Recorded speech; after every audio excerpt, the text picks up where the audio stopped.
And you sing good. And make love good. Oh, well, there we are. We don't have to ask anybody else. We got that from the source. There you are. LT's Trash is presented by Bud Light. Easy to drink, easy to enjoy. I've gotten this a bunch. Last text I just got, that was the scariest phone call session ever. Oh. If he would have said no, I would have cut you guys off for the rest of the day. There was a hesitation. Like, for a minute, I thought, what have we done here? I was more nervous than I thought I was going to be. That was really, really ballsy on her part. It was. Yeah. Yeah. Daryl writes in, solid gold moment, funny line. He's listened to the show long enough. He knows who would not show up for the wedding. I do like basing our bracket challenges around this. Lance either has to bartend, I got to perform the ceremony, or you've got to do something. Yeah. I don't know what I can Flower do. girl. I bring nothing. Flower girl. Would you throw out the flowers? I would do whatever is needed for the show. We'll figure it out. Oh, you can bartend too. Yep. Some people were saying my second-hand embarrassment was about to be over the top if he'd said no. Oh yeah. You think? Me too. I mean, I didn't rub temples, but I went Dunaway. I couldn't really look. I couldn't watch. I don't know what I was not watching, but I wasn't watching. That was a hesitation. Yeah, though. there was a bit of a. Now we got Don't look at the phone call, Brown. Yeah, I couldn't look away, Tom. I didn't know what to do. She's got a streak on both. Yeah. I think he knew what was happening. You think it was a setup? No, I don't think it was a setup. I just think he knew what was happening. He said he was watching live. No, Okay. So he already knew his girlfriend was on with us. Yes. Yeah. So Okay. I'm just saying, there's not a lot of guys that would be like, "Oh, you want to ask me? I don't know if I'm going to do that. Let's reevaluate this whole thing." Yeah, but technically, by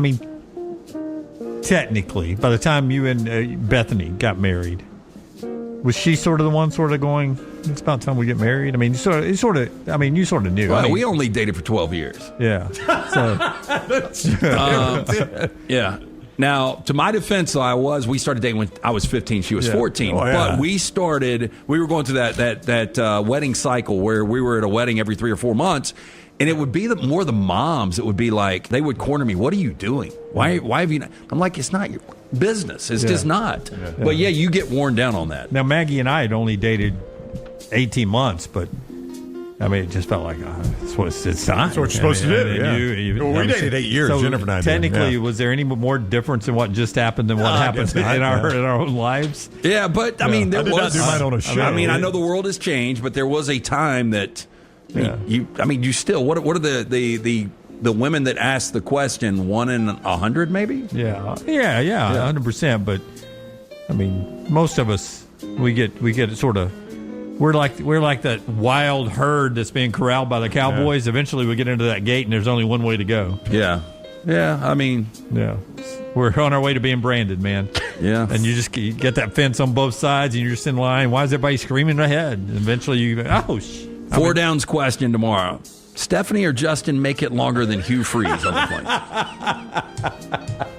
I'm pulling for him. I am too. Our show's responsible. I think we pocket trash till tomorrow just because Tyler did a really good job of collecting like 4 or 5 really good stories. Let's do that. I would say this about her right off the bat. She seems to have a very sweet disposition. I agree. That I think is not that all marital problems are caused by women. I'm just saying that she has a sweet disposition that sort of until she doesn't can benefit a wedding, a marriage. He said it. You ask good witch, bad witch. A little streak of both. Have you ever bartended? Oh, bartending. But with the clock ticking, like, hey, I need this, man. I'll tell you, we our friends John and Sarah, when they got married, I ended up getting back there.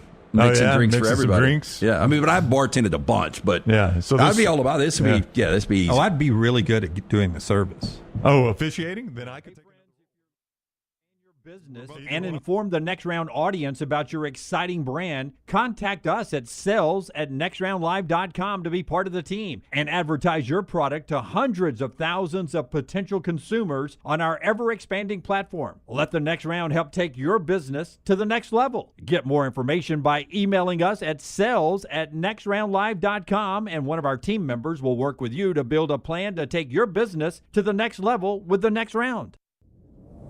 Jim Dunaway, Lance Taylor, Ryan Brown. Live from the Birmingham Racecourse Casino Studios, the Next Round, presented by Bud Light, is on now. 50 hours away from the start of the college football season with a big one. We'll show you the arrival in Dublin coming up a little bit later in the show of 2 top 25 teams. We've got a lot of Auburn and Alabama camp stuff to get to. We'll get the paint on the field and graphics inside Jordan-Hare Stadium, all that to come a little bit later on. A new logo for a blue blood. I'm blown away. Yeah. It's growing on me, though, as I sit here and look at it. Really? Yeah. But we'll talk about it. But we got to start with everyone's favorite off-season quarterback, Thomas Castellanos, cut number 4 here. Kid loves a microphone. This kid, I tell you, he's a walking soundbite. Hey, if he doesn't make it in the NFL Network just needs to go ahead and hire this guy. Thomas Castellanos. Maybe we could do an NIL deal with him. Yeah, maybe so. He likes to talk. You don't like the Kelseys, man. This guy runs it. Yesterday, by the way, for the record, I don't mind people talking. I just think that Travis Kelce and Jason Kelce are so hokey. Okay. Yeah. And listen, I don't mind Thomas Castellanos believing in his team. And I think there is a chance that they could shock the world.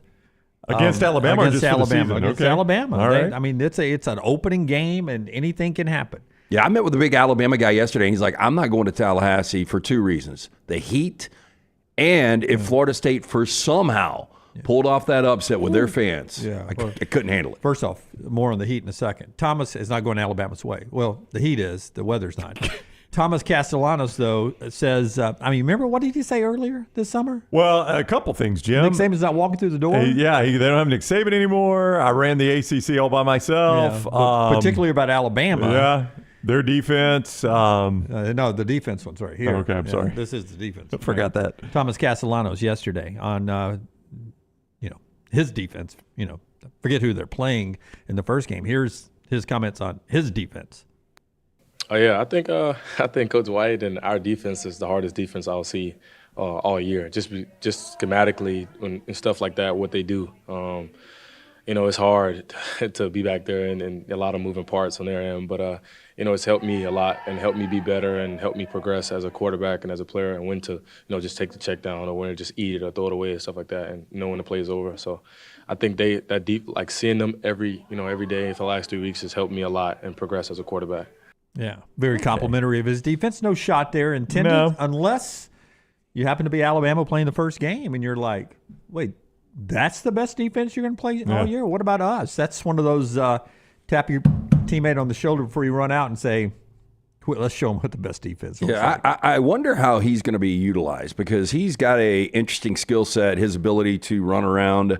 He's Gus Malzahn. He's going to be Nick Marshall. Well, you wonder, Bill O'Brien didn't run him last year. You go back 2 years ago, he's a 1,000-yard rusher for Jeff Hafley. And then last year, he goes down to 194 yards and less than half the carries from the year before. Bill O'Brien was coaching an NFL style with a college running quarterback. Saying, if I'm Mike Norvell, I make sure this kid has the ability to improvise at any moment. By the way, that was another in a long line of things I read in print that sounded worse than when I actually heard the kid say it. I mean, like, y'all heard that same thing, I didn't right? think it was that big of a deal. No. I think he's just giving credit to his defense. I think he was just crediting his teammates there. There was no slight men at Alabama. But if he was to say, can you imagine this?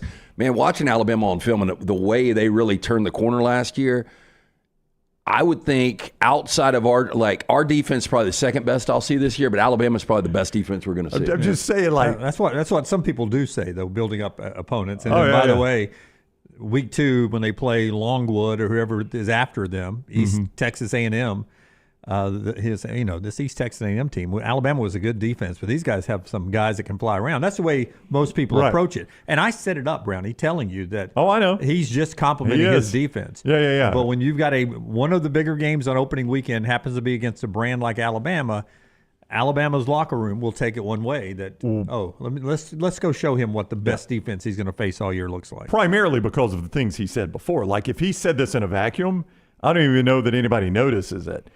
But because of what he said before, you just start stacking stuff up on it.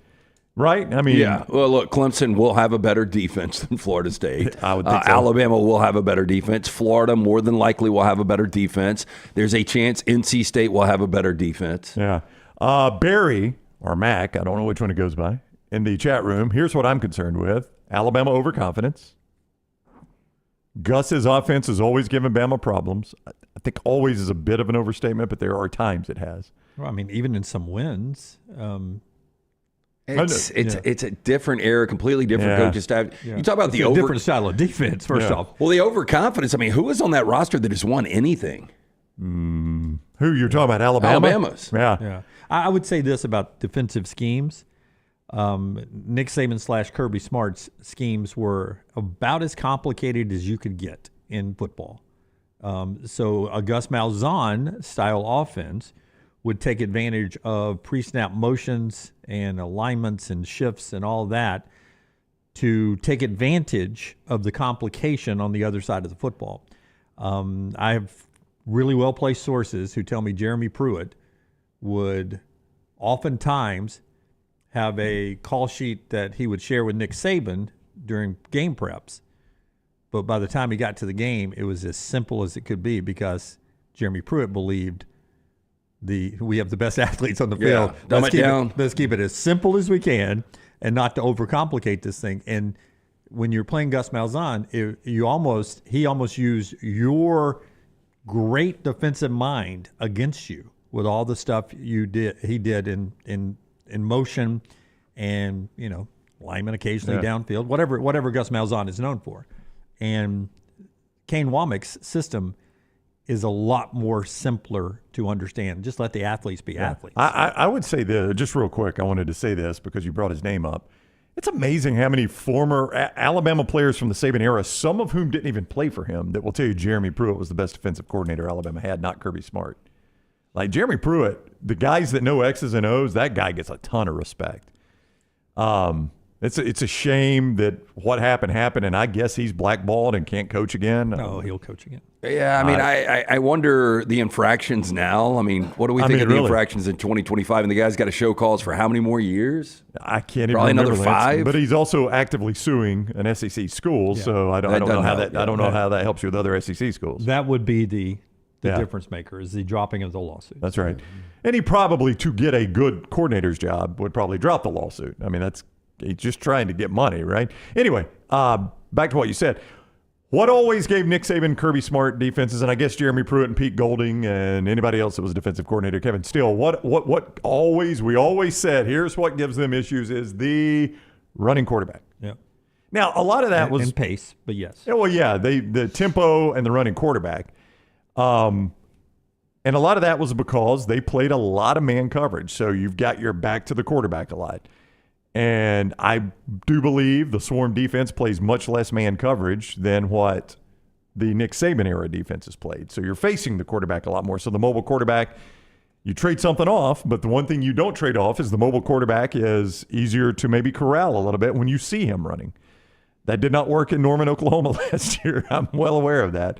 And I think in the back of Alabama's fans' mind, they're like, I think this Alabama defense improved a lot last year, but the one game, even in the midst of that improvement, that there were some concerning signs was that Oklahoma game because they could not stop the running quarterback. And that's all he could do was run. He wasn't trying to throw. Earlier in the year, but then you thought you'd turned the corner. You thought you had fixed all that, and then you go to Norman, Oklahoma, and here's a quarterback, here's a team that runs for, 260 on you, and they couldn't even throw that night, and they're still able to run like that? Yeah. Auburn didn't build a new stadium, but it looks different. We'll check in on that after we tell you about a couple of our great sponsors. One of them is our friends at Brakeline. Brakeline, the summer's been fantastic, but just because summer's over doesn't mean you're not going to play golf. Doesn't mean you're not going to fish, and you don't want to look good in sunshine. They've got you ready to roll. And you're going to head to the stadium, so you want to look the best you can when you head to the stadium with a pair of shades from Brakeline Optics. You can see more online, BrakelineOptics.com, where right now you can use code TNR30 to save 30% off your order at Brakeline Optics. What you're going to find is durable sunglasses that you cannot break the lenses. We've tried it up here. These are molded, polarized Trivex lenses. You're not going to be able to break them as much as you try. These things are built to last. They're built to look great. They fit wonderful. Men's and women's styles. These are made by people that love the outdoors, so they're made to withstand what you face outdoors. It's a Birmingham company that is nationwide, so you're supporting a good local company when you buy from Brakeline. See more at BrakelineOptics.com, where, again, you could save 30% on your order right now with code TNR30. BrakelineOptics.com, code TNR30 to save 30%. And our friends at Urology Centers of Alabama, they're there to take care of your health. Guys, Kidney stones, as painful as they can be, to prostate health, as life-threatening as it can be without early detection, and everything in between. 16 wonderful locations of urology centers of Alabama. They're there to help you out. The best urologists in town, and for over 70 years, UCA has provided state-of-the-art patient-centered urological care with integrity and compassion. It's just a great organization. You will love them like I do. UrologyCentersAlabama.com for details, to find one near you, to schedule an appointment, 205-930-0920, or UrologyCentersAlabama.com. First, the one that matters the most. Auburn makes an announcement yesterday. It is still and will always be Pat Dye Field, but Jimmy Rain, the owner of Yellawood, did not want it to be, some other brand name field. They wanted Pat Dye's name to stay on the field. So his love for Pat Dye allowed Auburn to do a sponsorship deal with Yellawood. So that's what the field will look like down at Jordan-Hare this year. The Yellawood logo on the 25s, pressure-treated pine, under Pat Dye Field. Still honoring the great Auburn coach that won 4 SEC championships in the 80s, and then Yellawood, which will help Auburn's NIL deal. How long do you think Pat Dye's on that field?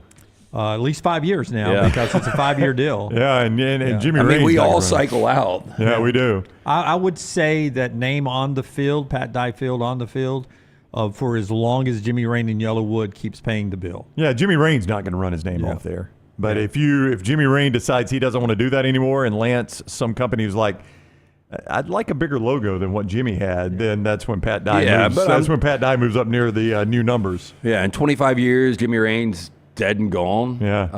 God rest his soul. Yeah, I just think that this is going to become more prevalent, where you've got less names on the field and more sponsorships. Unfortunately. This used to be sacred territory, like advertising on fields. You just didn't see it in the collegiate game. It just doesn't bother me. Like I think some fans are bothered by this, not just at Auburn, but at any school, when they start seeing. Wait, the guy that makes a living with sponsorships, it doesn't bother you? That's true, Lance. Thank you. I'm actually bothered more by the Pat Dye Field. The words Pat Dye Field clutters it up more than the yellow. The Yellawood looks a lot better than the Pat Dye. Yeah, I'm used to the labeling of a sponsor there. As I pointed out last night on social media, it just looks like a bowl game to me, like we're playing in the Yellawood Bowl. You know what I mean? I kind of agree. I'm so used to that there's a sponsor, Yellawood. Well, I think it felt like in the past it was going to cheapen your product. Like, we're above visible advertising on our field, and it just doesn't look cheap to me. Now, some of that's going to depend on the brand you've got on there. You need good brands. It's amazing. Typically, you have a crutch of the advertising if your league or your organization is struggling a little bit. Yeah. But now college football is at its ultimate height, printing money. And now they go back, and this is the first time you've seen this stuff roll out. That's right. They're having to print more money, though. That's right. There's more demand for that money they're printing. And I would tell you that these will not go away. Nope. And where they're trying to go now is to get like a Yellawood on the jersey. Not necessarily Yellawood. It'd be a different sponsor than the one on the field. But you already got your Nikes and whatever on there. But your SEC graduate, your SEC logo, you got all those on there. It hasn't been approved yet, if I'm correct. They're trying to get it approved to where you could put a sponsor on there. State Farm, Coca-Cola, Bud Light. Yeah, I remember, and I'm not going to remember the bowl game, but there was a bowl game where I think for the first time Alabama wore the patch on their shoulder pads. Blockbuster Bowl. Maybe that was it. I don't know. But there was one. It could have been late 80s, early 90s. I can't remember. But I think it was the first time they actually wore the bowl patch. Yeah. And there were people pissed about it. Like, I cannot believe we put that on the Alabama jersey. I remember that. Yeah. Those same people probably. Do you want us to get the 5-star safety from Mobile? I know. Probably some of them are dead. But those same people, boy, I can't imagine, Lance, if they got pissed about a one-off bowl patch. I think we're close to one logo on the helmet. Where are you going to put that? On the back? Yeah, on the back. See, that just wouldn't. Again. Okay, let me ask you this: if you had a rollback label on the back of the helmet. Would not bother me in the least. No, it wouldn't bother you. I'm just saying, but it would still stand out. People would be like, "Oh, there's Roback." See, I don't think I'd see the back of the helmet as much as I would the front of the jersey. Oh no, you would want it on the jersey. Yeah. No, I'm saying you could still get front of jersey, but I'm saying I'm not surprised if you get front of jersey and back of helmet. Yeah. Different logos. Yeah. Okay. Is it NASCAR this thing our up? friends at NASCAR have no problem with it. Keep in mind, other than the NFL, the second most popular league in the world, I believe I'm right about that, is the Premier League, English Premier Soccer League. And they don't even have, I'm right about this, Tyler, right? They don't even have the name of the team on their jerseys. They're just sponsors. Yeah, and that's what confuses people that don't watch the Premier League. I'm like, who's playing? Is that an airline that's playing? Yeah. Oh, that's an airline. That's a conversation going on in the chat room right now, is how long until all of these start hitting the jerseys, and some people are bringing up the MLB jerseys, and my take is it's never bothered me, but that's because I'm used to soccer jerseys where I can't imagine a Texas jersey that you've got American Airlines or something on it. Yeah. That would be too much. That's like a bridge too far for me. It's too Yeah, far. it really is. I mean, the NFL. I don't mind, a logo here, a logo on the jersey, but no. Yeah, they'll come up with a place to put a Southwest logo or something, but we'll keep the big numeral and we'll keep Texas, squeezed in somewhere on there. But I mean, you've seen it in the NBA. Like I brought up the Braves. They've got Quickcrete on their jersey, which is a weird sponsorship to me because I cannot imagine I am brand specific when it comes to mixable concrete, right? Yeah. Like aren't they all the same? Like, I mean, Diet Coke. How often are you in the market for mixable very, concrete? very rarely, Tyler. Less than you might even imagine. But I will tell you, when I go get wood, I usually go Yellawood only because of. When is the last time you got wood? I told Brown earlier, man, we redid my deck. Tell him about UCA, Jim. What year was this? Luckily, last night. But when we did our deck, it was on the label. I specifically asked for Yellawood because I don't know anything about wood. But the commercial made it really simple for me. I'm surprised you were supporting that Auburn program by doing that. If the yellow, they were, it was the down years. If the yellow label was on it, I just knew, okay, it must be good. It's got the yellow label on it. That was good advertising to me. I'm just saying, like there's a difference in the taste in Diet Coke and Diet Pepsi, right? I mean, everybody knows that. Yes. I am Diet Coke. I am brand loyal on that one for a reason. It tastes better. I mean, like Quickcrete and whoever their competition is, I assume the concrete's going to mix the same and hold the post up. Like, that's my assumption. So it's been a weird sponsorship for us because we don't know anything about it. I don't know anything about it. If you're in that industry, I mean, it's like, I guess. it's like socks. Yeah. SOCKS. Right. If you start wearing a bunch of different socks, why you become. Did you spell it for me? Well, because not in kindergarten. I don't know. But I mean, I don't know if you were confused with sex or something. I have no idea. And when you buy them in boxes, BOX. But when you have a bunch of different kinds of socks, then you figure out which ones you like. I'm a stance socks guy. Yeah. I'm a clean socks guy. But that's what I mean. Are there not a lot of people? People that are like, damn, I wouldn't even look at my socks. As long as my wife buys me socks, I really don't care. No, but what you're they right are. about that. Like, there are socks that I wear that are better breathable than other ones, and that's important for golf because it's hot out there, right? And I don't want my feet all sweaty. So I'm with you. Not on all that. dog treats are made the same. Yeah. Listen, I wear these brand of socks because Emily Grace's dad owned the company, and she gave them to me for free. They're good socks, and I got several of them, and I'm like, they're almost my brand now. Though I've never bought a pair because they're clean and they're good. But the brand of sock, I don't really know brands. But my point is that Quickcrete thing on the jersey, I mean, there's something on helmets, too. I don't even know what that is. On the Braves helmets? I don't know if it's on the Braves, but occasionally in baseball I see. It may be the actual name of the helmet. I don't know. It's green. Yeah. It pops up. It's weird. It's weird. I mean, but again, I remember when it was like, oh, we're about to have advertisements on jerseys. I'm like, well, this is going to suck, but it's never really bothered me. I don't watch the games and think, oh, I can't watch this. Yeah. Because we used to gripe about, they're going to do the Interstate Battery starting lineup. Can't believe we're sponsoring the starting lineups now in a college football game. But to Lance's point, we're printing money now, but to your point, we got to print more, so it's going to creep more and more in. Look, and we had this conversation with somebody the other day. You guys remember in 2007, I had my vasectomy sponsored. I do remember that. So, I would never take a shot at anything that is overly sponsored. Oh, it's time for the Nissan Drive to Kick. I know. Yeah. And then I actually get excited about the Nissan Drive to Kick or whatever it is now. Oh, it does fire me up. I know we're about to kick off. Yeah, and it's Chris Fowler and Herb Street talking in the arena, and the teams are running out. I hear the crowd in the background. That's the Drive to Kick. I'm fired up. Doesn't mean I'm going to buy a Nissan, but I'm fired up about it. Well, Arkansas's got, I'm sure we're going to get to this, they've got the 3-minute wait period now. Oh, yeah. That's sponsored. Yeah. Oh, really? I didn't know Timex is doing the 3-minute, and they're going to have the big. I'm kidding. But I mean, I believe it would be a sponsorship opportunity, would it not? It would be. But here Dunaway is where people are going to get to the bridge too far. Lance said the name on the jersey is a bridge too far. Yeah. When we start ripping Bear Bryant's name off a stadium or Jordan Hare, Shug Jordan's name off a stadium, happen. I mean, there's your valuable territory, right? I mean, to be Coca-Cola Stadium. Coca-Cola Stadium. If people actually call it that, the problem is you almost like Mercedes-Benz Stadium gets called that because it's never been called anything else. That's right. Like if Mercedes-Benz had just said, the Georgia Dome's fine, we'll just sponsor that rather than build a new one, what would we still call it? The Georgia Dome. Oh, yeah. But because you built Mercedes-Benz Stadium and it's never been anything but Mercedes-Benz Stadium, same reason you still call Houston Stadium Enron Stadium because that's how it was built. Or the Sears Tower.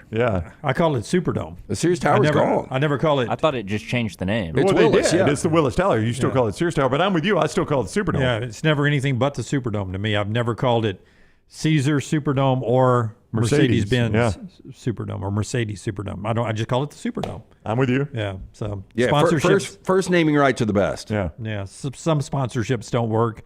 All of them here on the next round do, though, including our fine friends at Odie's. Last night's question was? What was last? I wasn't there. Which came first? This is artsy. Which came first? The Mona Lisa, which is coming back in 4 downs, I noticed.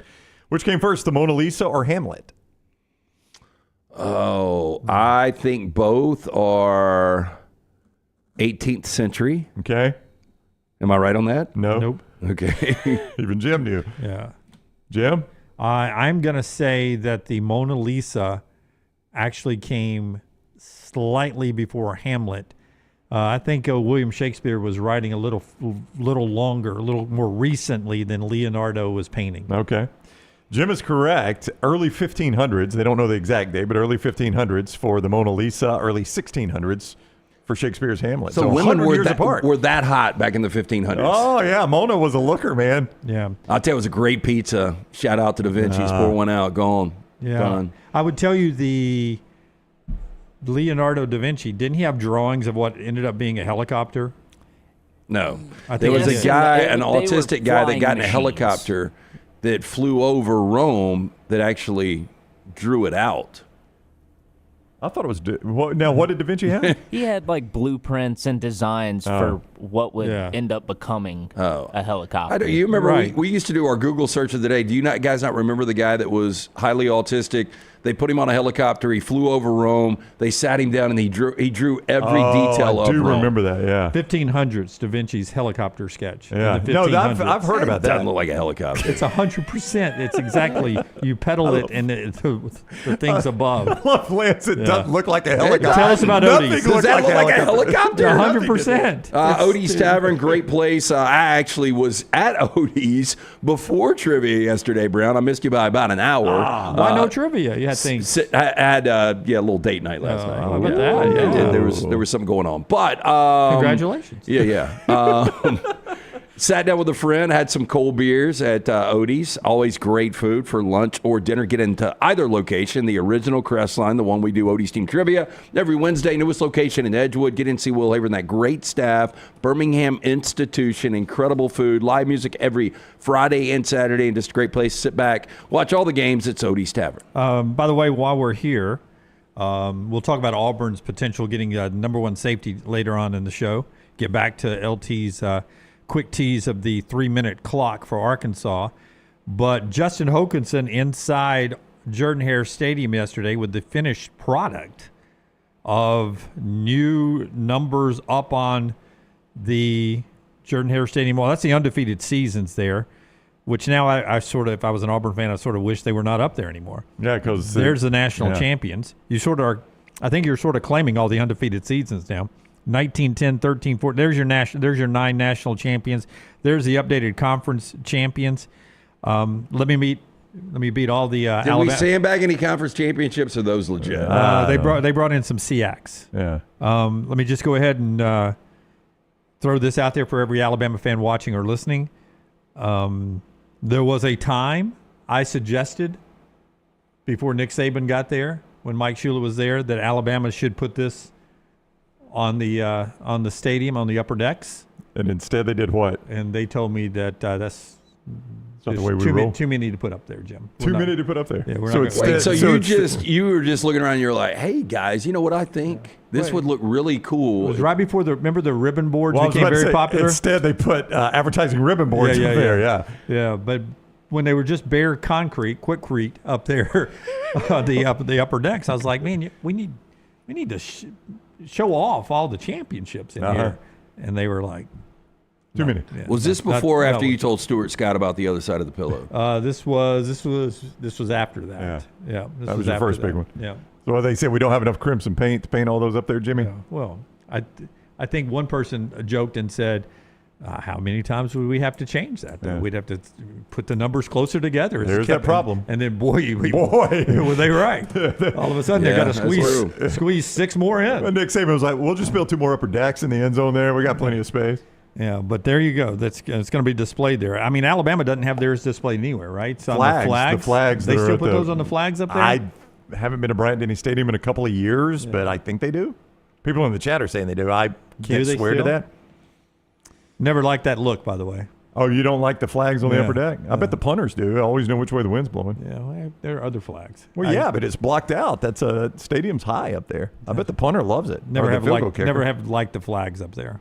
You've never played a golf hole where you feel the wind, but the wind's not moving at the flag, and you're like, oh, I don't know what's going on. Yeah, 100%. But I mean, I don't need, 60 flags up top. I just need one. Just give me a good old red, white, and blue. Good old and they got USA. those little ribbons, which are more closer to my kicking angle down on Yeah. top of the goalpost. Yeah. I don't need the flags on top. So you don't like that? I don't. Never liked that look. They show it a lot on TV. Like they'll go to break or they'll come back from break, and it's like 1992. Don't forget the '92 national championship team. That sounds like something they did in the pay-per-view days. Let's do our Bojangles Tender Moment of the Day. Joe Klatt with us coming up at 10:30, right in the middle of hour number 2. Bojangles giving you our Tender Moment of the Day. You just prove how impossible it is to please people. I mean, freaking flags at the top. I don't like this. I don't. Bojangles has those great hand-breaded tenders. It can be bow time for lunch for you, from sweet to heat. Bojangles has 7 sauces that go with those as well. Try honey mustard if you want that sweet. Try tang with barbecue. If you look for some heat, try creamy buffalo or peach honey pepper. If you're craving smooth and creamy, the house-made ranch, jalapeno ranch, or classic bow sauce. Ready and waiting, so head to Bojangles. Order those hand-breaded tenders with your favorite sauce today. And don't forget Bojangles when you're planning that tailgate at your favorite stadium this fall or the watch party at your house for the games. Make it bow time. Can I get Forrester's microphone, please? Scott Forrester, who puts together the show to make it look like a television show. Rough estimate starting last night about 9 o'clock. How many things do you think I sent you video-wise for today? Graphics or video-wise? Rough estimate.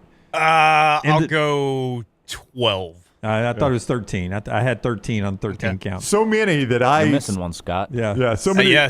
Something didn't get done. So many that I saw one, and I was like, did you send that to Scott? And Dunaway said, Scott's already called a lid on my day. You're going to have to take it in there to him. I found something else I wanted, but I had to tell Brown, would you go give it to Scott? I told him I'm not sending anymore. So. Forrester's called the lid. You're going to have to take it Well, in. the issue is also trying to get sound cut. Yeah. Sure, yes. We got 12 sound bites. And That's right. 14 if you count the one I squeezed through Brown over there. Do you have the Japanese invention one? Or I is do. Okay. I do. That's a tender. That's your tender moment? This is our tender moment. Okay. I'm in on this. Japanese innovators have created a human washing machine. Look at this.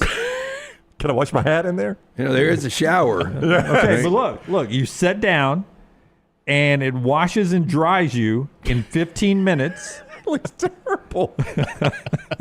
This might be good for hangover. What's this guy? There's music that plays inside. Okay. There's All right. lighting. The chair can actually end up massaging you. Tension. It lets you know what kind of pulse. It sort of reads your body type and what's going on with your body and helps you relax. Can we do this for the truckers in the world? Like Loves, they've got all these pods out there. They take a shower. Our man Brett from New Mexico. Brett, your human washing machine number 7 is now open. Hey, but you feel Spin good cycle, about, spin cycle 7. although it's clean, would you feel good about sitting in there after somebody else has sat in there? No, I would want it in my house, and my wife and I would be okay with this. Now, this does eliminate to the sharing of the shower. It does. Unless they make two-seaters. Back to trash. I would think your balls would get hot. I would agree. Yeah. I understand. I mean, My wife would say, "Would you take a load of darks in there with you? Do you mind?" I mean, to just sit in there when you wake up. Because, I mean, how many of you, everybody shower in the morning? Yes, 100%. Yeah. Every single morning. Okay. I mean, We used to have an employee that didn't. some people shower at night and don't shower in the morning. Shower before bed and then don't shower in the morning. Brown, I know you're going to tell me sometimes you shower 3 times a day. We've been down that road before. I'm just saying early in the morning. You guys kept people here that didn't shower? Well, let's don't go back to that. Yeah, 6 a.m. alarm clock just to be able to walk into my pod, sit down, hit a button, heavy wash or whatever, and just sit there. I personally think I could sleep 15 more minutes while I'm in the shower until it beeps and I'm done. Because sometimes I go to sleep leaning against the shower wall. Do you really? Just letting the shower hit me. I mean, I sometimes shower for 20, 25 minutes. Wow, that's a long shower. Yeah. Maggie tells you. Yeah. I'm probably 5 minutes on average. I'm with depending if I'm shaving. I'm with Greg. I got to know about how those jets hit the undercarriage before I'm getting in this thing. Well, I mean, I mean, we'll have to adjust it for Americans, but yes. I mean, we're very stereotypical joke there. We're Americans, right? We're gonna want it either adjustable. We want it a little harder, a little softer. We're very picky. Is this about minimizing though? Because I looked at a place downtown. Not in my shower. There's no minimizing, LT. It's about expansion. I'm to the point. I'm thinking about downsizing. Okay. And so I looked at a place and everything is so compact. And I've lived in a situation like that before. But I wonder if because it's so overpopulated over there, if it's in lieu of having a legitimate shower in there, you've got a toilet, you've got a half bathroom, and then you've got basically, because the place I looked at had the, what are they called, the stacked washer and dryer on the side. It's almost like you can stack all of this. Hey, here you go. Here's a real picture of it. Oh, it's bigger than I thought. That looks like... that's the size of a shower. That looks like I'm laying down now. It looks like an escape hatch from a spaceship, like when it's about to crash. Yeah, that's tacky. Does it rotate? It looked better in the other one. I mean, mock-up. Brad Bell's going to have to build you a big old bathroom to have that thing. How much space does that take up? You got to put that in the garage. No, what's really cool about this is it stays plugged up overnight, and right when you're done with the shower, it jets you right out into the driveway and right to work. Tokyo has a population density of 14,746 people per square kilometer, so that's exactly why stuff like this is made. And not enough space. That sounds miserable, but I guess you've got to do this. You got to make, you got to take advantage of all the space you got. Do they even have cemeteries over there? I bet this works fine too. You can be buried in this too. I mean, I would just think you'd shoot people out into space over there, or you got the option: we're going to shoot you to space, or we're going to cremate you. I like that is your solution to overcrowding. Just fire the dead people up into space. We're wasting. I mean, Dunaway, you agree? We're wasting space with cemeteries. I've been cremation for a long, long time. Yeah, me too. Yep. Since my first trip ever to New York, riding in from whatever airport past just massive graveyards as I came out of one tunnel, I was like, I don't want to be forgotten like that. I was just like, look at all these graves, and it dawned on me. And then at our old Jock Studios, every time somebody would come visit our studio, they'd look out, look at that. When they were from the north, where they have parks, they'd look out in there. Oh, what a beautiful park over here. What's the name of that park? And it was like Elmwood Cemetery. Yeah, but then you'd always follow up, Bear Bryant's buried there. And they'd be, oh, really? Yeah, but there was a lot of wasted, beautiful land out there. Where do you stand on catacombs? If we don't want to take the space above ground, why not just put them under the ground? Yeah, I mean, if I ever reach in my, I'm running out of time, but if I ever reach the wealth that I dreamed of as a young person, a pyramid with my catacombs underneath it would have been perfectly fine with me. But have you likely not going to happen now. Have you seen the buildings built for the cartel? No. Oh, they've got you can Google this. They've got it is amazing. It's almost like a separate town for all of these guys to be buried in. These mausoleums. Like Cartel City? Oh, that's wow. it. Is that them? Yeah. So those are just built for the cartel leaders to be buried in? Absolutely. The piece the BBC has is Mexico's $500,000 bulletproof graves. Hey, once you're dead, those bullets don't really matter. Yeah, you don't want people robbing it. Hey, Andy Reid's got bulletproof glass now. Whole show right what here. A weird. Andy Reid. These are just teases. Yeah. Kansas City Star. NFL action tonight. New York Butcher Shop takes us to break here. Tell us about our friends at New York Butcher. Hey, a great place to stop in. We had our first ever proposal on the show yesterday. That is true. And one of the clients they referenced was a New York Butcher Shop and those great deli sandwiches, the Manhattan.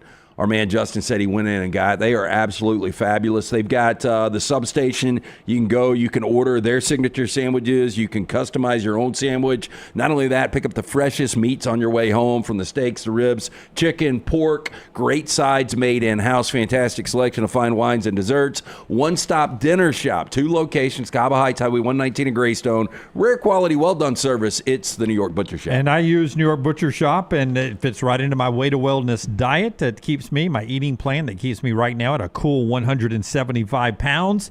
Thanks to Leslie and her board-certified team. Maybe you want to lose some weight. You can jumpstart that with Leslie and her team there. Just go to the website at planforme.com. Maybe you need a special diet plan for your diabetes or your heart disease or maybe sleep apnea. She can work on that for you. See, every plan is different, no cookie-cutter plan. And at Way to Wellness, they'll personalize that plan specifically for you and help you out with meal replacements, injection therapy, or protein bars like me that keeps me from bad snacking between meals. Check it all out online. No contracts, no sign-up fees, and your first consultation's free. Planforme.com. It's Way to Wellness, your journey to healthy living.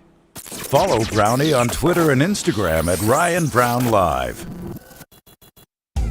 Have you been injured in an 18-wheeler accident, company truck accident, car accident, or work-related accident? Call Alabama's largest personal injury firm. Alexander Chenard Trial Attorneys will fight for every dollar you deserve, and it won't cost you a dime. Trust me. What do you say, man? Call me, Alabama. Call 659-777-7777 or go to Chenard.com. No representation made that the legal services provided are better than legal services provided by other attorneys. This hour of The Next Round is presented by the Birmingham Racecourse Casino, now featuring 7 days of giveaways with your chance to win a share of up to $125,000. The more you visit the Birmingham Racecourse Casino, the more chances you have to win. Stop by the New York Butcher Shop and pick up the finest in certified Angus prime beef steaks and burgers, premium pork chops, ribs, and all-natural chicken cut to order just for you.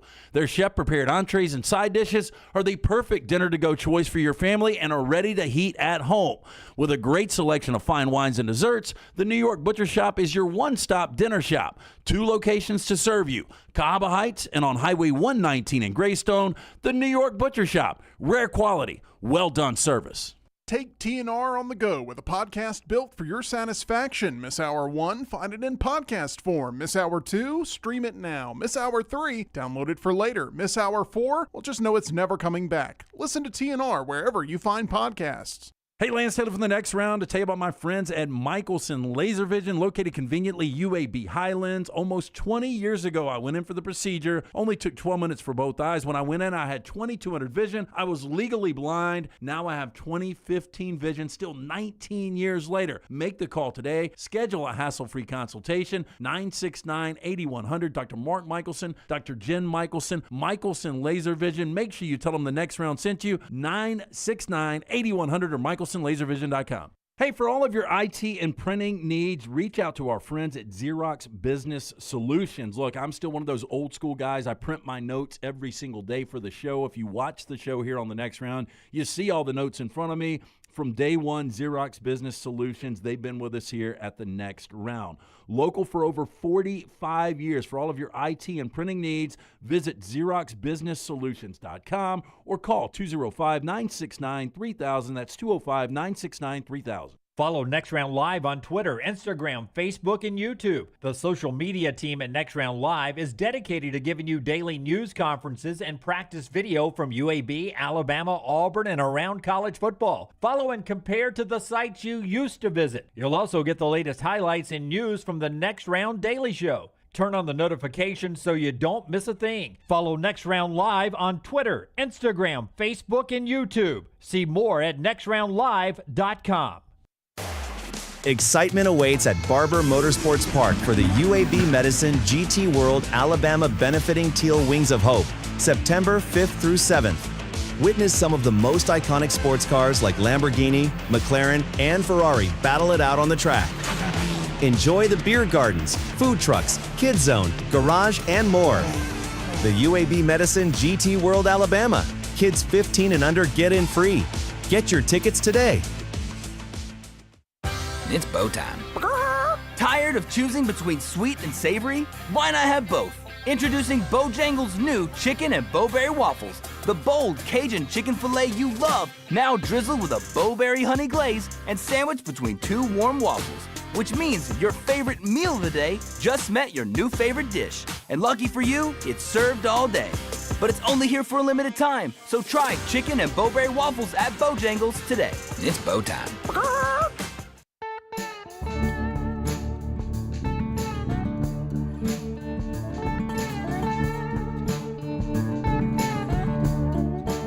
Hour number 2 of the show, Joel Klatt, in about 50 minutes. And already arrived over in Dublin. We got Kansas State and Iowa State. This is our Alexander Shannara look into the game. There's the stadium they'll play in. Same one that we played in last year when Georgia Tech upset Florida State. Ended up not being that big of an upset.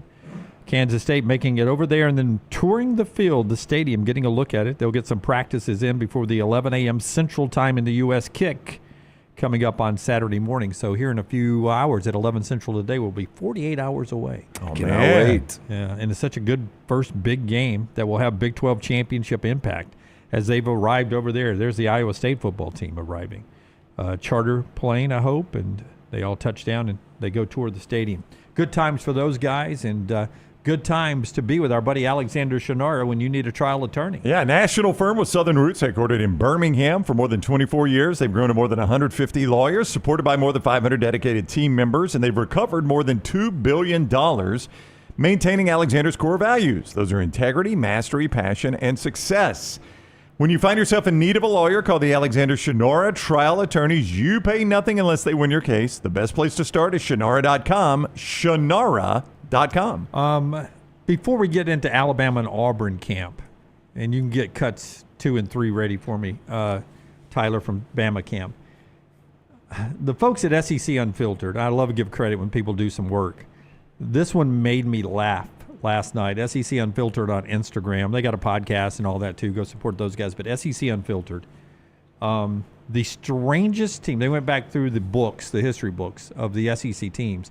The strangest teams that each SEC school has played in their history. And some of them are fantastic.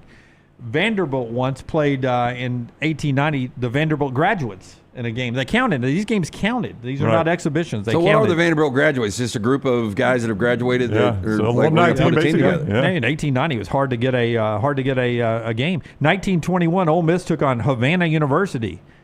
Smoke them if you got them, right? That was before the shutdown, before Castro took over and they couldn't travel to the U.S. anymore. South Carolina took on the Augusta YMCA. Georgia played in 1910. They played the Locust Grove Institute. Bunch of prisoners. Hard. They ran the ball hard. Lance. Oklahoma in 1906 played the town of Sulphur. Wow, the whole town? Yeah, just hey.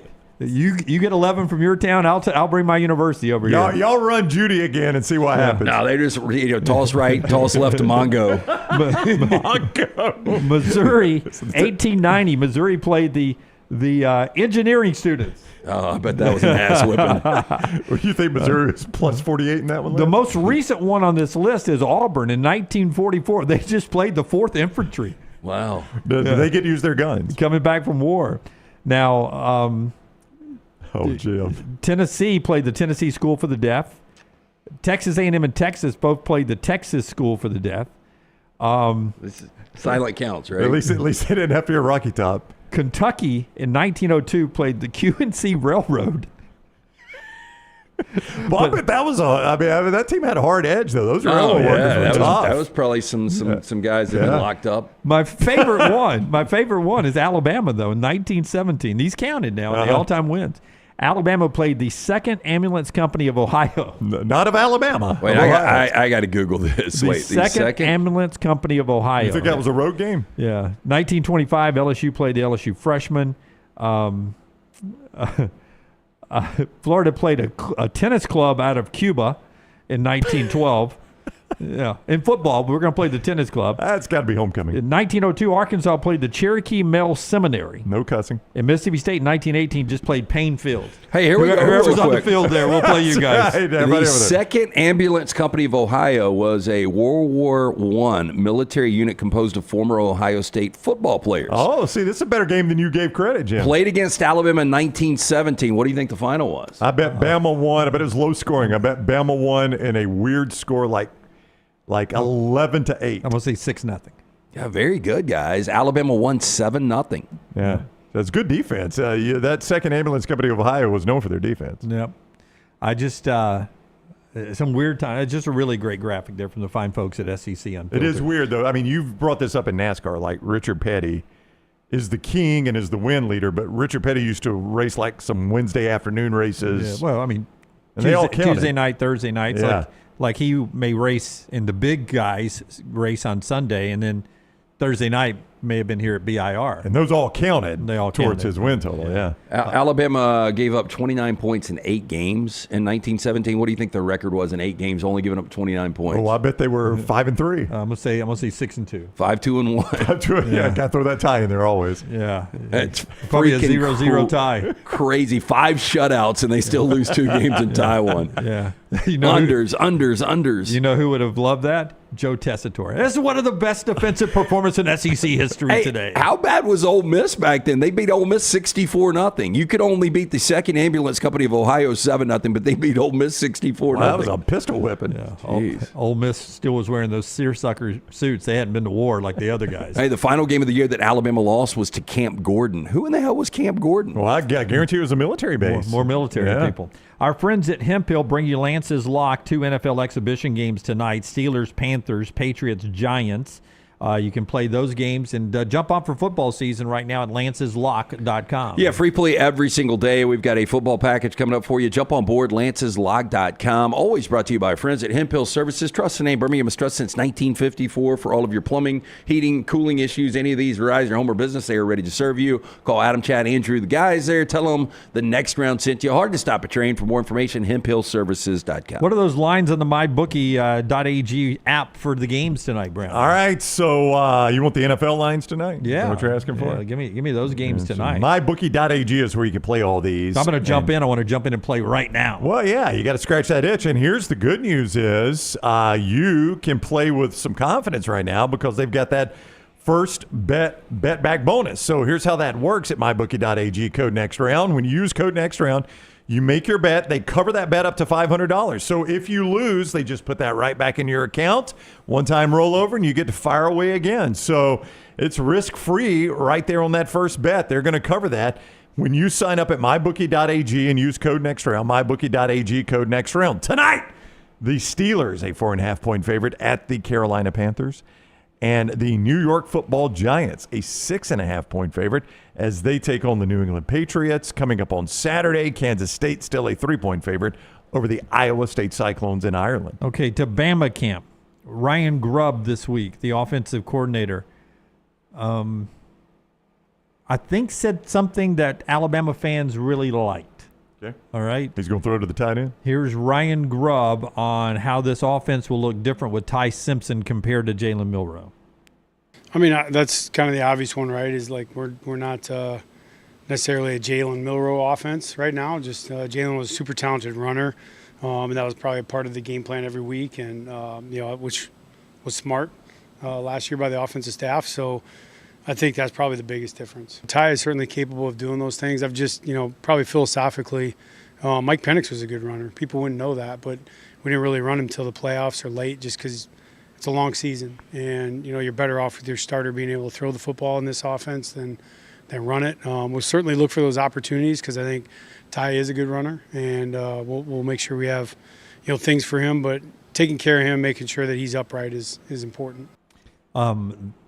Snuck in there a little bit. This offense is better when the quarterback's throwing the football. So this coaching staff has had to do some gymnastics in the offseason to keep from saying Jalen Milroe was a really good quarterback, but he did not fit the system we wanted to run. They've said it every way possible without just point blank saying that. Yes. And they've had to do some gymnastics to dance around it and not sound like they're trashing Jalen Milroe, who is, a I guess beloved former Alabama player. I think fans really like Milroe, and SEC champion quarterback. One day he'll come back to Tuscaloosa, and fans will cheer when he waves. I think this DeBoer Grubb offense, they love short to intermediate passes.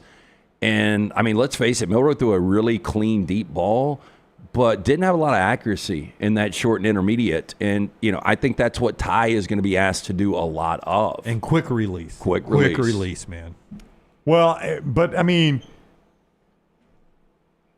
and not that a coaching staff can care necessarily what fans think, but like if it doesn't look any cleaner against Florida State and then on down the road against Wisconsin, I guess you start to worry a little bit, right? I mean, I think the Alabama fan, you said he's saying what Alabama fans want to hear.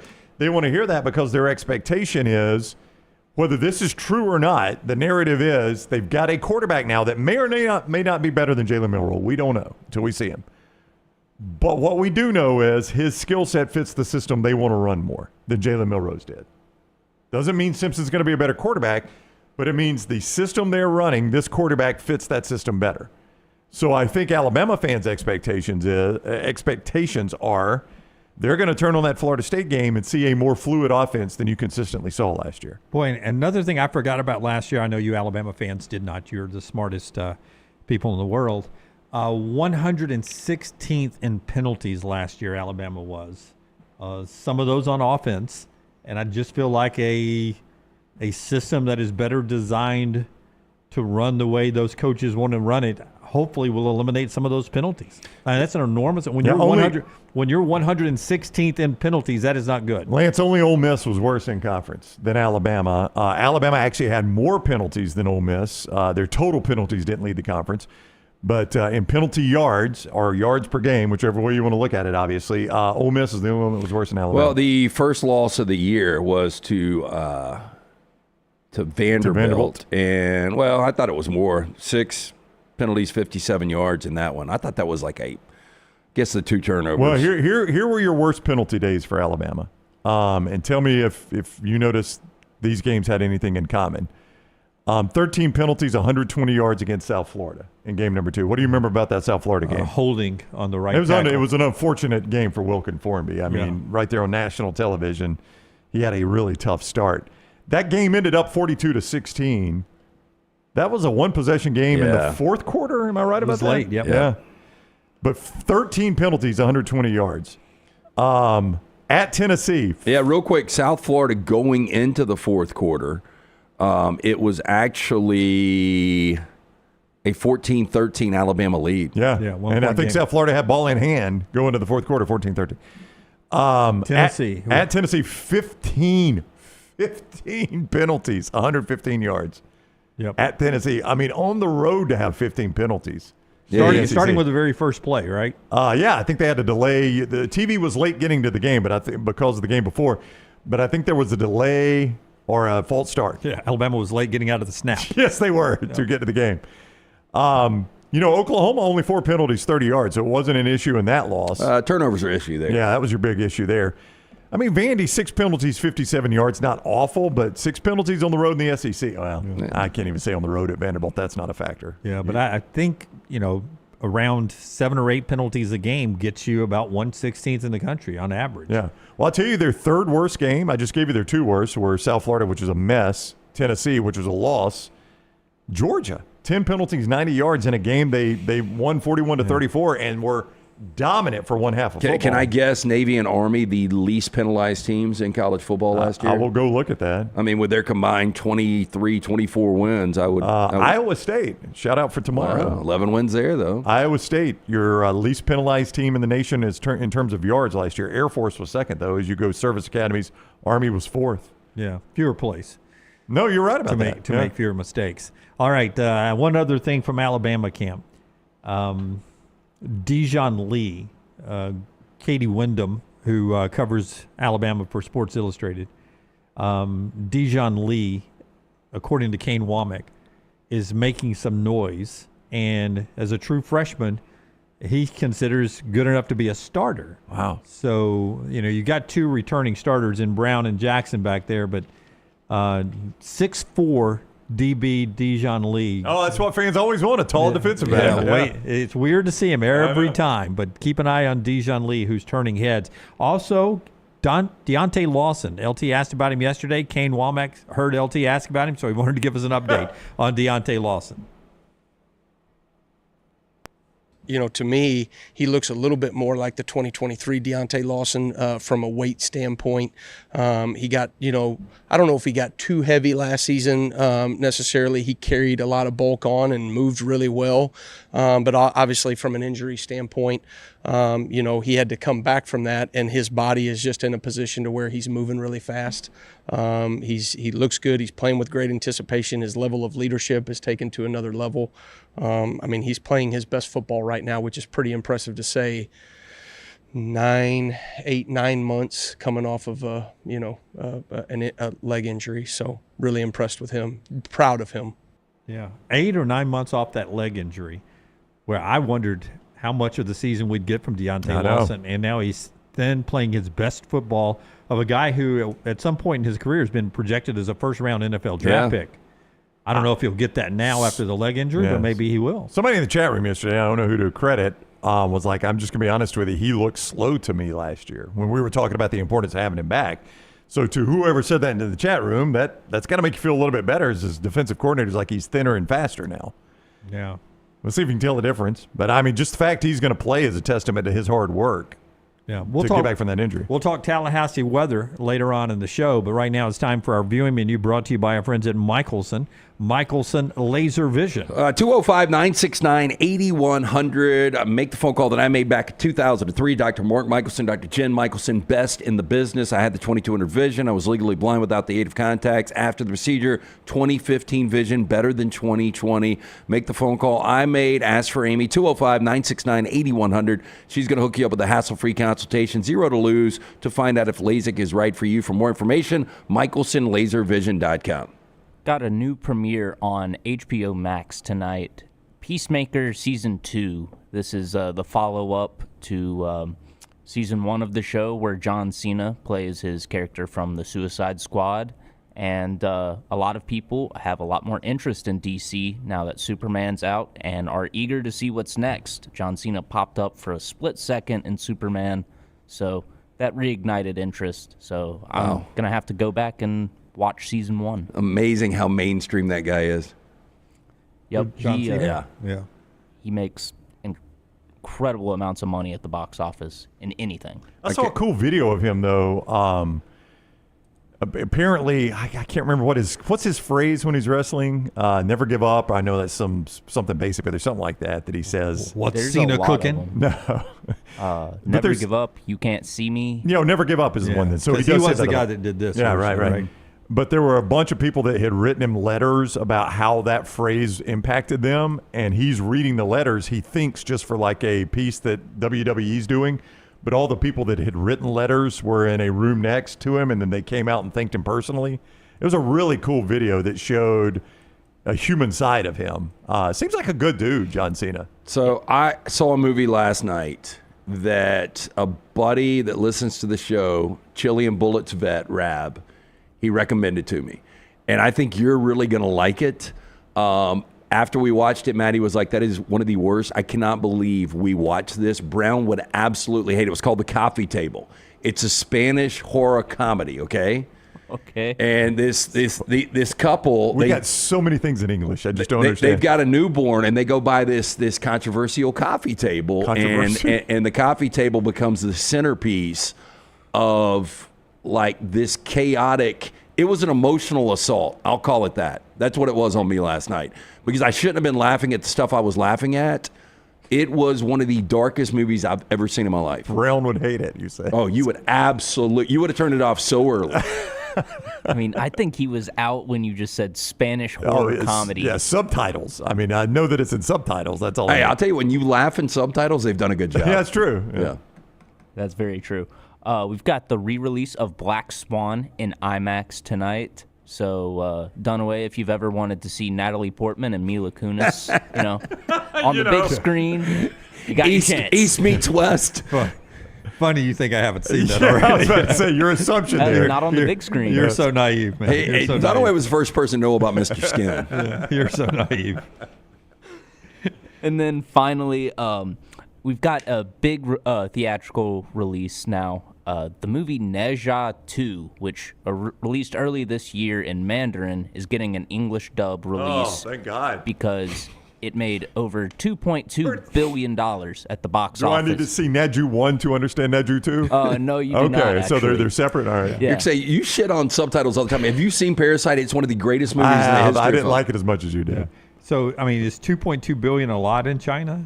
I mean, is that basically just... 2.2 Is that yen? 2.2 billion American dollars. Yeah, it's $1 per person, per citizen That's there. what I'm saying. They're just running people through. Yeah, give them a buck and a pack of smokes. And if the government owns the film company, they're making them go see it. Well, that is why it got promoted so heavily over there. But Yeah. it's number 5 in all-time grossing movies now. Yeah, I will boycott it. Is Avatar still one? Because the communist I think government Avatar owns it. is still one. Yeah. Where's the coffee table on that list? I think you got to scroll pretty far. I will protest. I'll boycott seeing that Chinese movie on my Chinese app TikTok. I will put my boycott on there. It's a good idea. Yeah. And that's all I got for today. That's what Tyler's watching, brought to you by our friends at Michelson Laser Vision. When we come back, we'll look at the forecast at Tallahassee, impact on that game, a trend that is not good for Ohio State against Texas in the opener, and a new logo for a blue blood. All that coming up on the show that's being brought to you today by our friends at Twin Peaks, where it is time for football again tonight in America. Well, yeah, you've got 2 preseason games. You mentioned that, but this is a great place to have your fantasy draft. Really simple. Fantasy season is here. Twin Peaks, best place to draft like a pro from now to party. At participating Twin Peaks locations, you can score big. Here's what you're going to get. Draft kit loaded with everything you need, a $50 kickback card for the commissioner. Don't settle for basic. Draft at the Lodge. Book now. Go to twinpeaksrestaurant.com/fantasy draft. That's twinpeaksrestaurant.com/fantasy draft. The home of the 29-degree draft, served in 3D. Twin Peaks girls running around. Get in there for lunch or dinner. It's Twin Peaks. Follow Dunaway on Twitter and Instagram at Jim Dunaway. Have you been injured in an 18-wheeler accident, company truck accident, car accident, or work-related accident? Call Alabama's largest personal injury firm. Alexander Shinara Trial Attorneys will fight for every dollar you deserve, and it won't cost you a dime. Trust me. What do you say, man? Call me, Alabama. Call 659-777-7777 or go to Shinara.com. No representation made that the legal services provided are better than legal services provided by other attorneys. What are you waiting for? It's non-stop gaming action at Birmingham Racecourse Casino. Come play more than 900 of the latest and greatest games around, featuring fun bonuses and big jackpots. You can wager and win on horse and greyhound races from all over the world. There are more ways to win at Birmingham Racecourse Casino. Birmingham Racecourse Casino, located off I-459, exit 31, Derby Parkway. Must be 21 or older.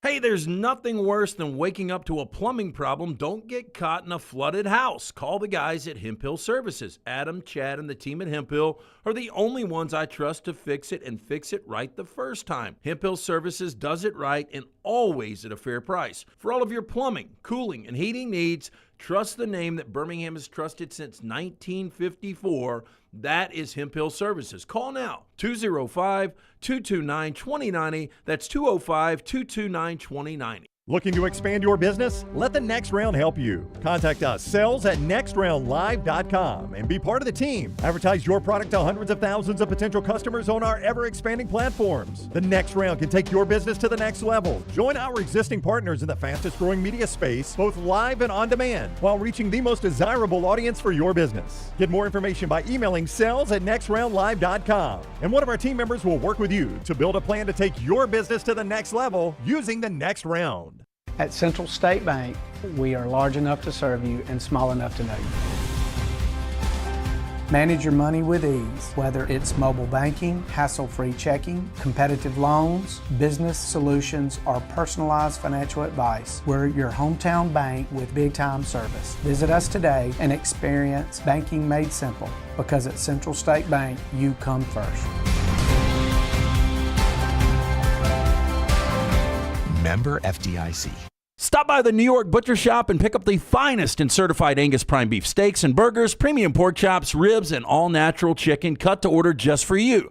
Their chef-prepared entrees and side dishes are the perfect dinner-to-go choice for your family and are ready to heat at home.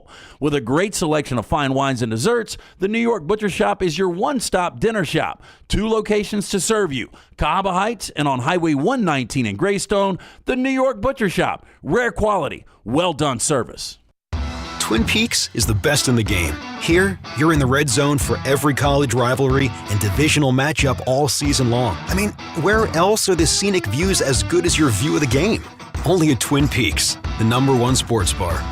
When you crave activity like we do, you belong in the Roback family. Get the best golf wear, hoodies, and activewear for men and women at Roback.com. Use promo code TNR20 to get 20% off your order. That's Roback.com, promo code TNR20. It's bow time. Tired of choosing between sweet and savory? Why not have both? Introducing Bojangles' new chicken and bowberry waffles. The bold Cajun chicken filet you love, now drizzled with a bowberry honey glaze and sandwiched between 2 warm waffles. Which means your favorite meal of the day just met your new favorite dish. And lucky for you, it's served all day. But it's only here for a limited time, so try chicken and bowberry waffles at Bojangles today. It's bow time. Jim Dunaway, Lance Taylor, Ryan Brown. Live from the Birmingham Racecourse Casino Studios, the next round, presented by Bud Light, is on now. All right, second hour of the show, Joe Klatt coming up at 10:30 Central, down at the bottom of the hour. Before we talk weather in Tallahassee. You always say it like, is that Brent Musburger or Keith Jackson or Bobby Bowden? More Keith Jackson, I guess. Maybe Bobby Bowden. Tallahassee. I want to tell you about our friends at Storm Restoration Roofing. But first, Braylon Womack. I'll go Womack. Not Caleb. 5-star safety. #1 safety in the country. Braylon Womack is going to pick his school tonight. He's choosing between Auburn, who I think is the favorite, Florida, Ohio State, and Texas A&M. 5-star guy. He is a #1 safety in all of football right there. Braylon Womack will choose tonight, 7 o'clock Central Time, 8 o'clock Eastern. I think he's out of Mississippi. But Braylon Womack picking tonight. Could be a big get for Hugh Freeze on the recruiting side tonight. Storm Restoration Roofing, before we talk weather in Tallahassee. Greg from Pell City has financing for you now available that can help you out if you all of a sudden get caught with your insurance company and a deductible that you need to get this roof fixed so you don't have thousands of dollars more damage done to your home. He can help you now with that financing. Greg, really good, trustworthy, locally owned businessman, looking always for ways to help you out in these times. And when you've got storm damage or need a roof replacement, sometimes the deductible can be just out of what you have ready to commit to that, but you don't want more damage to your home. So the financing is there that Greg has available for you now. It's a new addition there at Storm Restoration Roofing, 205-542-3531, 205-542-3531. That blends in nicely with his A-plus rated with the Better Business Bureau. His locally owned with he and his wife and his family members running the company. They handle storm damage, roofing replacement, and Greg even has his builder's license, so he can help with restoration and repairs as well. StormRestorationRoofing.com online, 205-542-3531, or look him up on Facebook, Greg from Pell City. Forecast first for Tallahassee, a week from Saturday. Good news if you're worried about the heat. High temperatures all next week in Tallahassee, only in the 80s. Oh, nice. 86 at kickoff, 2:30 in the afternoon, 86 at kick. 40%, though, chance of a thunderstorm during the game. That's way out. Systems can slow down or speed up. But they average 11 days in the month of August. You've already looked at this? Yeah. So they usually get rain. Yeah. At some point, it's Florida. Yeah, it's Florida. Yeah. 98% humidity, by the way, is what the average humidity is in August. Well, I will say right now 73% humidity, 86. If I'm a visiting team, I'm liking this. I'll take that even if it rains. Just looking at the weather here next week, The highs Wednesday through Saturday, 81, 81, 82, 81, 81. It has been a mild summer here in the Deep South, and it sounds like that's going to continue. Would you guys rather have a low to mid 80s with a little bit of downpour or 95 in bright sun? What am I doing? Am I playing golf? Watching a game. Oh, watching a game? I'm fine with the downpour if I'm watching a game. No, I'm talking about like sitting in the stadium. Oh, in the stadium. That's a mess. I'd rather have 82 and rain, I think. No, not me. I'd rather be hot and dry, as dry as you can be when it's hot. But if you're playing the game, okay, so it's 86. So take away the worry about it being 107 on the field if you're Alabama. Now you factor in the surface. And here's the scene from this morning down in Tallahassee. This is the Doak this morning now. This is this morning. This is the field they're playing on a week from Saturday. We are live on a Thursday. This is Thursday morning, August 21. Yep, this is about an hour ago. Is that George Toma doing the field? The turf god. I mean, they're playing there in a week from Saturday. Yeah. And they're laying side for those that can't see. That's what they're doing right there is laying side. Yeah. No, it's a lay and play surface. But I mean, can we procrastinate a little bit more, guys? Well, as long as Thomas Castellanos runs out there and he A-OKs it, I think we're good to go, right? He said, I played on side better than this by my own self. Yeah. Chestnut Hill. Hey, I'm just telling you, I know that's lay and play, but those seams, I mean, look, they're not done. They're just putting it down. But what it looks like at 10, now this would be 9 a.m. That's 10 a.m. Tallahassee time. That's what it looked like 10 a.m. on Thursday, still laying it down. Man, that's crazy. We're close to kick, man. And I there was a summer I had to lay sod for a landscaping company. Sod laying's awful. Gosh. Your back I had hurts. nightmares about sod pallets. Did you have the machete? Did you have to chop it and piece it together? Yeah, we would have to. Yeah. It was I forgot the exact. I mean, there's kind of a universal measurement of the sod. Yeah. Well, I laid it on a putting green at Indian Oaks Country Club when I was growing up. I worked at the golf course in my neighborhood, Indian Oaks Country Club, and they redid the putting green, and we laid sod. And buddy, that's a lot of sod laying on a putting green. Not fun. I hate laying sod. I mean, this whole lay and play thing is maybe the track will not be an issue at all. Seems like we've waited a little bit late for the lay and play, but that's just me. What's wrong with letting it grow? How about good deep rooted grasses? Maybe you sports science people will tell me that for the knees and the ankles, like the lay and play, they've come up to decide is better on the athletes in it deep rooted grass because. You know, we've been debating now, is it better the turf? Yeah. Some of these turfs have caught and twisted knees, but then some people say the natural grass, the deep roots, that depending on your cleats, it sometimes catches grabs and can do something to your knees and ankles. Maybe the lay and play is the way we should be playing them at everywhere. Maybe that's the way to do it. Maybe Tallahassee is doing it the right way. You made me think, though, in the he brought up the weather earlier today, and it made me think of the one thing I hate about September football on TV is the lightning games. Lightning delays. Where apparently ESPN's protocol, or at least the crews that are doing the game, it's not really ESPN, it's some production crew they've hired, and it's their union. Their safety protocols are far stricter than anybody else in the stadium because they abandon those cameras and we get that high, you can't see anything that's happening. I feel like I'm sitting on top of the upper deck. Yeah. And then the game is delayed after that. Was it Corso's rental that got hit? It was Holtz, wasn't it? I think it was Lou Holtz. Maybe it was Lou Holtz. I think it was in Blacksburg, maybe. Yeah, I thought it was Corso. Oh, maybe it was Corso. Yeah. It was in Blacksburg. I remember that. But they another actually had thing, the lightning strike. With the lightning delays. I mean, right now, if I asked you, if I threw a prop out there, will there be more stoppage in the Florida State Alabama game for guys cramping or turnovers? I'd go guys cramping. First game of the season. Even 86 is pretty hot, though, still. And look. I mean, you get 4 or 5 guys every September game that cramping. Remember, we got the new rules this year. Yeah, which you're talking about if the ball is placed and you go down, you're out. It's a timeout. Yeah. But then you're pulled out of the game too, right? Yeah. Yeah. I mean, you can say it's timeout, but as one person involved in college athletics told me about that, I was like, "Do you think it's going to work?" And he said, "College coaches would sell their firstborn for a timeout. Yes, it's going to work. They don't give up timeouts. Yeah. So now, sometimes they don't even use them, but they don't give them up." My point being, though, they've got the rule in place. Even if it's a real cramp, you go down after it's placed. It's a timeout. Yep. I mean, yeah, they're not going to differentiate between, he wasn't faking. No, once the ball is spotted, if you go down and the game has to be stopped. We'll see guys crawling for the sideline. Yeah. Why not? Get me out! Yeah.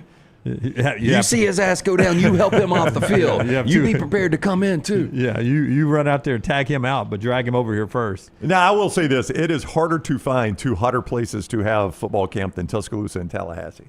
Yep. Tuscaloosa is 10 degrees hotter than anywhere else in Alabama somehow. And Tallahassee is in the Florida Panhandle. Yeah, the hottest game I've ever been to is in Gainesville. Yeah, that's probably one place. Tennessee, Florida, 11 o'clock kick. Absolute, I guess noon there. Miserable. Oh, I bet. 2:30, Leonard Fournette, LSU, Auburn, Baton Rouge, 2:30 CBS kick. Yeah, you said you baked. When I was went with my Auburn friends and sat in the Auburn visiting seats in the upper deck. And you baked. Yeah. Did you leave at halftime? I realized at that point, we did leave at halftime. I realized at that point how pampered I'd been in all these years being a media member, sitting basically in a suite. Yeah, where were you guys for the most miserable I've been at the game was 2000 Iron Bowl in the frozen sleep? I was on the sidelines. So you were? That was awful. So let me tell you what I did. Shocking, I left at halftime. You know, we had good tickets, and I talked my buddy into selling those good tickets and seeing if we could buy some that's upper deck. And he's like, I don't want to sit there. I don't want to sit there. I said, I guarantee you sit out in this temperature. If it starts to sleet, you'll thank me. And sure enough, we're sitting under the cover, and, I mean, it is sleeting. It was still cold, but we didn't get wet. Was that a 9-0? 9-6. 9. It was something low scoring. No touchdowns. I think it was 9-0. I think Lance is right. I don't think Alabama scored. There was no touchdowns. I remember no touchdowns. Because when you're cutting up highlights, you want some highlights. Hey, just show that sleet. Yeah. A couple of great sponsors bringing you our show and getting us to 4 down. Tyler has it for us today. One of them is our friends at CPAP Plus. It's time for our sleeper pick tonight, by the way. I am going to take sight unseen New York Giants tonight. I think we're going to get Dart playing. I think we're going to get good Jameis Winston tonight. Oh, okay. Too. Yeah. This is you know, it's interesting because you used to have the 4 weeks, and with the 4 weeks, the third week was kind of the dress rehearsal, and they rested everybody the fourth. Coaches play it different on this final third preseason week because you've got multiple weeks off. I do think you will see Jackson Dart. He's been great. The Giants are -6.5 tonight, but it is brought to you. That is the sleeper pick brought to you by our friends at CPAP Plus, where sleephomealabama.com is the website. You need to check it out. You want to get that sleep test done. Nobody wants to deal with the lab. Nobody wants to deal with insurance. Guess what? No lab, no insurance, $199 home sleep test. Just easy to wear fingertip devices, clinically validated. It connects to your smartphone, complete with the physician's interpretation of your results. Alabama's best home sleep testing and CPAP from the O'Neill Brothers and CPAP Plus. 5 locations: Birmingham, Trussville, Pelham, Foley, and Troy. Again, for more information and to order that $199 home sleep test, go to sleephomealabama.com. Hey, school has started back, and your kids will be getting grades soon. Smart grades deserve smart rewards. Here's something cool with Central State Bank. They are helping young achievers save for their future 1A at a time. Open a Young Savers account today, and when the report cards roll in, bring the report card over. Your student could earn up to $10 for those A's and B's. So it's banking that celebrates hard work and builds lifelong habits. And by the way, you don't have to take care of them. The bank does. Family-owned, community-focused, Central State Bank, member FDIC. You can get that smart Young Savers account today at Central State Bank, member FDIC. It was Damon Duvall, 3 field goals, 9-0. Yeah, I remember it. 9-0. I knew it was no touchdowns. I don't think Alabama came particularly close to scoring a touchdown. Auburn was -2 in turnovers, still won the game with a shutout. Yeah. Joel Klatt here in just a second. 4 downs right now. Let's do the first down. First down. What is the worst flavor for a drink? Worst flavored drink you ever had? You know, a lot of people say root beer. I like root beer. I've never been a fan. You haven't? No. In fact, I like diet root beer. Root beer, I like root Take beer. it or leave it. There is a THC drink called Can Trip. Okay. And they've got a 50 milligram root beer. Lights Bad? your ass up. Oh, it no, tastes it's really good. but you, yeah, but it's just don't plan on going anywhere. For 3 days. Plan on putting the coffee table on and just staring at the TV. Worst. Man, I didn't drink it, but they have a Skittles drink, and it's like 140 grams of sugar. Yeah. Ooh. But it's literally the Skittles, and they've got it like in green, purple, and the red. I've always wanted to be able to drink a martini. They look so cool. I've never liked martinis because it's too That'll much. light your ass up too too. much gin, too much vodka, whatever it is. I've tried them dirty, not dirty. Tried them gin, tried them vodka. Doesn't matter. Just it looks good, doesn't taste good to me. I'm not a grapefruit guy either. Oh, I don't like grapefruit. Yeah, the grapefruit, the bitterness of the grapefruit. Yeah. Love grapefruit and vodka. A little salt on the rim. Can I say something that's going to be controversial? Coffee is the worst flavored drink. Hate coffee. All right, I'm putting Scott on. No, black, Scott loves coffee. I know black Scott's coffee is not good. Black coffee, I don't know why people even try it. Wow. Yeah, Delicious. Scott. Coffee is life. Ugh. Yeah, Can't stand the taste. So Love the smell. I'm just afraid of what it does to your breath. That coffee breath is. Have you guys been to the world of Coke? Yes, I have. Oh yeah, what is Beverly. it? The Have you one guys from tried Ghana? Beverly? Oh, absolutely. It's you can't consume it. Like I don't think anybody could really go in and sit down and have that with a meal. It is the most bitter thing I've ever tasted. And you like coffee. Ugh. Coffee's good. Coffee's great. The drink that inspired this question, I grabbed an energy drink yesterday on my way in, and the company I typically get energy drinks from, they made some Halloween flavors, so I tried their pumpkin cream. Oh, that sounds awful. What made that sound good? Wow. Because I tried their other Halloween flavor the other day, and that one was pretty tasty, but that was like a caramel apple. This one, it tasted like sweet potato casserole. Oh, I've got no problem with that. I just don't think I want it in a drink. You don't want it in a drink. It was awful. I couldn't finish it. Can't believe you spent money on that, Tyler. I can't believe I did either. Second down. Second down. All right.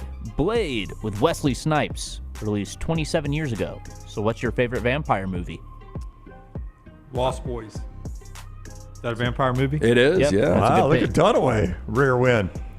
I don't know that I've ever seen a vampire movie. Van Helsing.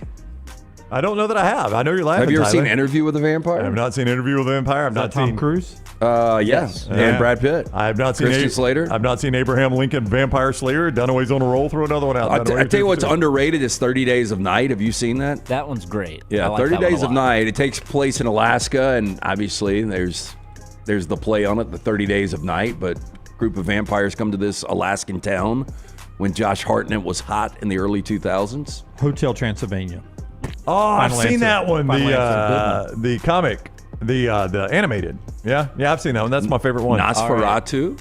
Never seen it. Hey, I'm going to call Forgetting Sarah Marshall a vampire movie because of the very Dracula opera. It is one of the most creative things in a comedy. So good. The way he executed that. I think him putting that in the movie, because I want to say that was Jason Segel's idea. I think that's what ended up landing him the lead role in the Muppets movie in like 2010. You know, he, in a precursor to him doing that and Forgetting Sarah Marshall, he did something like that in How I Met Your Mother, which used to be on network television. And he was, can't remember the character's name, but he sang it about Ted, his roommate, in a very Forgetting Sarah Marshall type keyboard moment. I've always meant to go back and watch that show. It looks really funny. Third down. Kenny Rogers would have been 87 years old today. What now defunct restaurant do you miss the most? And I'm going to say excluding Superior Grill. That's Lance's go-to. Lance is going to answer that, yeah. Can I say Da Vinci's? All right. It's just been gone for a week. And it just shows you how old we've gotten. I mean, my favorite, Mexican restaurant, gone. Yeah. One of my favorite pizza joints, gone. This is going to be super, super local and specific. Dunaway is going to know what I'm talking about. But there was a barbecue restaurant in Anniston called Goalpost Barbecue.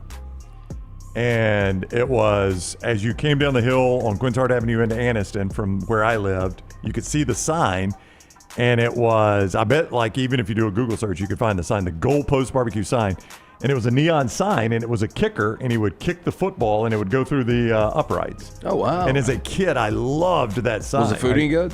Yeah, food was good. That was okay. Of course. I literally stopped there just because of the sign, in tribute to the sign. I never saw that. Yeah, it was and so it was such an iconic sign that when they closed it, Betty's Barbecue, a competitive barbecue restaurant, bought the sign and put it in their parking lot. And they're not even named Goalpost Barbecue. They're named Betty's Barbecue, yeah. But they knew that people love that sign so much. Isn't that a cool sign? When I started to go to Tuscaloosa, in my sophomore, junior, senior years of high school before I ultimately went to school there, Solomon's Deli. Oh, I love because they would do the hot press sandwiches and then they put them in the foil. Yeah, it was so good. And they had an Italian or a pepperoni that was delicious. Yeah. I've mentioned this on the show before because I met a girl there for a date one night between late local 6 and 10. But it was a restaurant. It was right next to the Piggly Wiggly in Homewood. It was right next door to it, a little strip mall I think it's a dry cleaner now. And I cannot remember the name of the restaurant ever. I would go there 4 nights a week.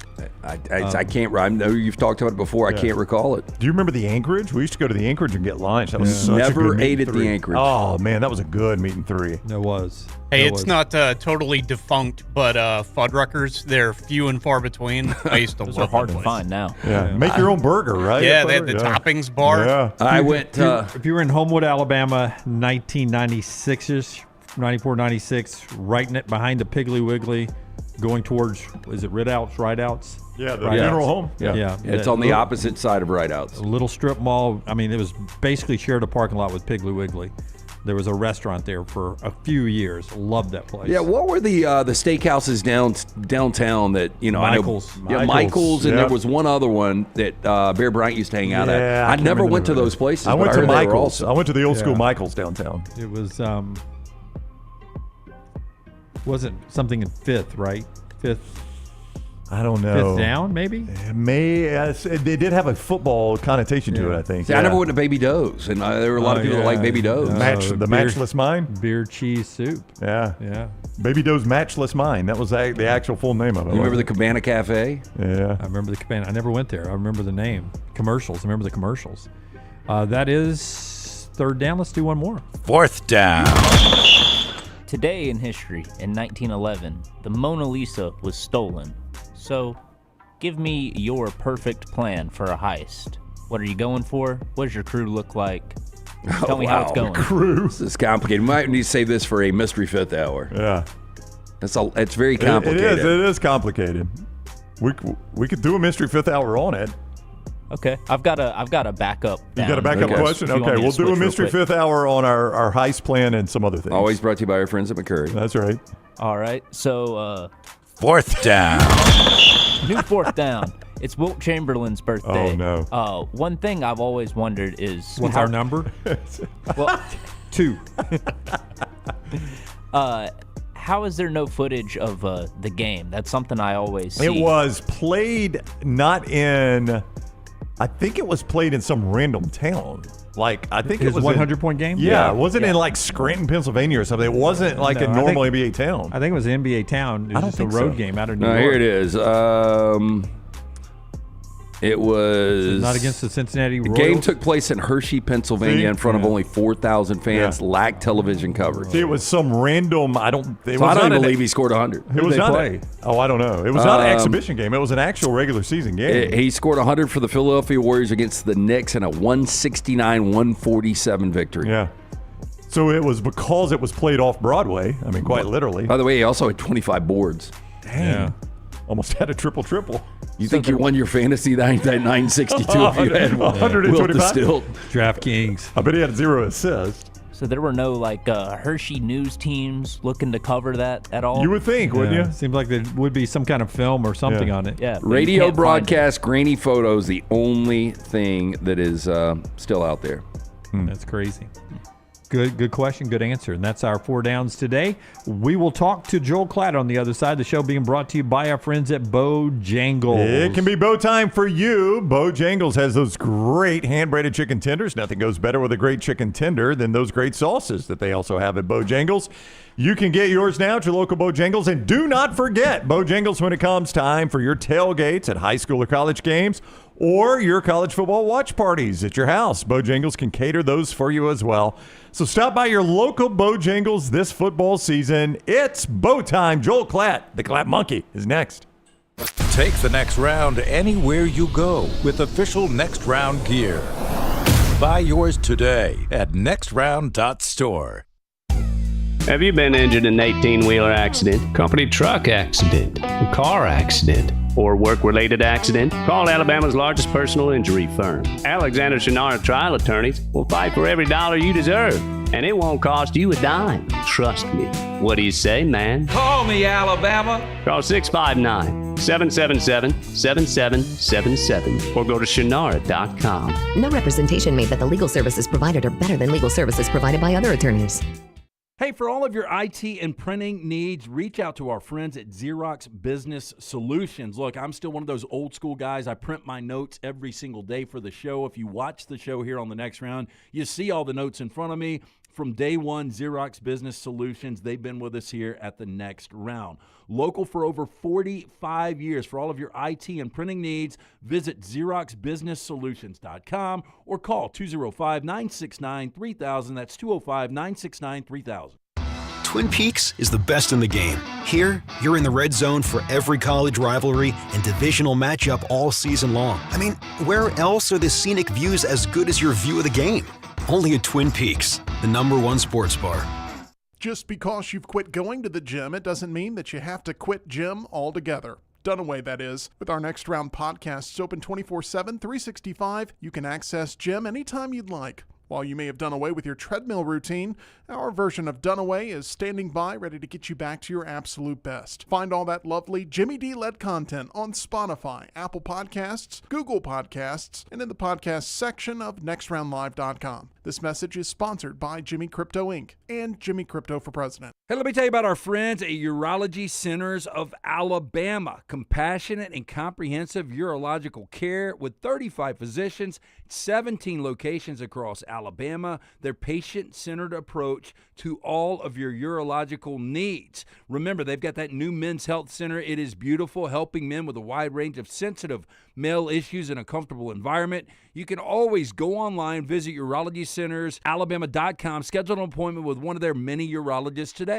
Hey, Lance Taylor from the Next Round to tell you about one of our favorite places for breakfast, lunch, and dinner. That is Hamburger Heaven since 1982. Hamburger Heaven has been serving Birmingham's best hamburgers, cheeseburgers, French fries, hand-spun milkshakes, and sandwiches made fresh to order. All of their ingredients are fresh and prepared daily. This includes their beef, always fresh, never frozen, hand-pattied each and every day. For breakfast, lunch, or dinner, visit any of the 4 locations, Highway 280, Irondale, Gardendale, and Homewood.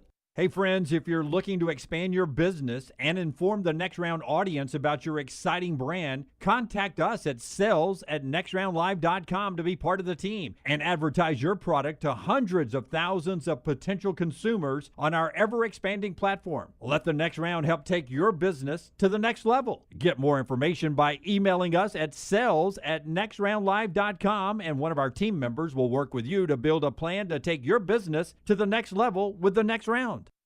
It's bow time. Tired of choosing between sweet and savory? Why not have both? Introducing Bojangles' new chicken and bowberry waffles. The bold Cajun chicken filet you love, now drizzled with a bowberry honey glaze and sandwiched between 2 warm waffles. Which means your favorite meal of the day just met your new favorite dish. And lucky for you, it's served all day. But it's only here for a limited time, so try chicken and bowberry waffles at Bojangles today. It's bow time.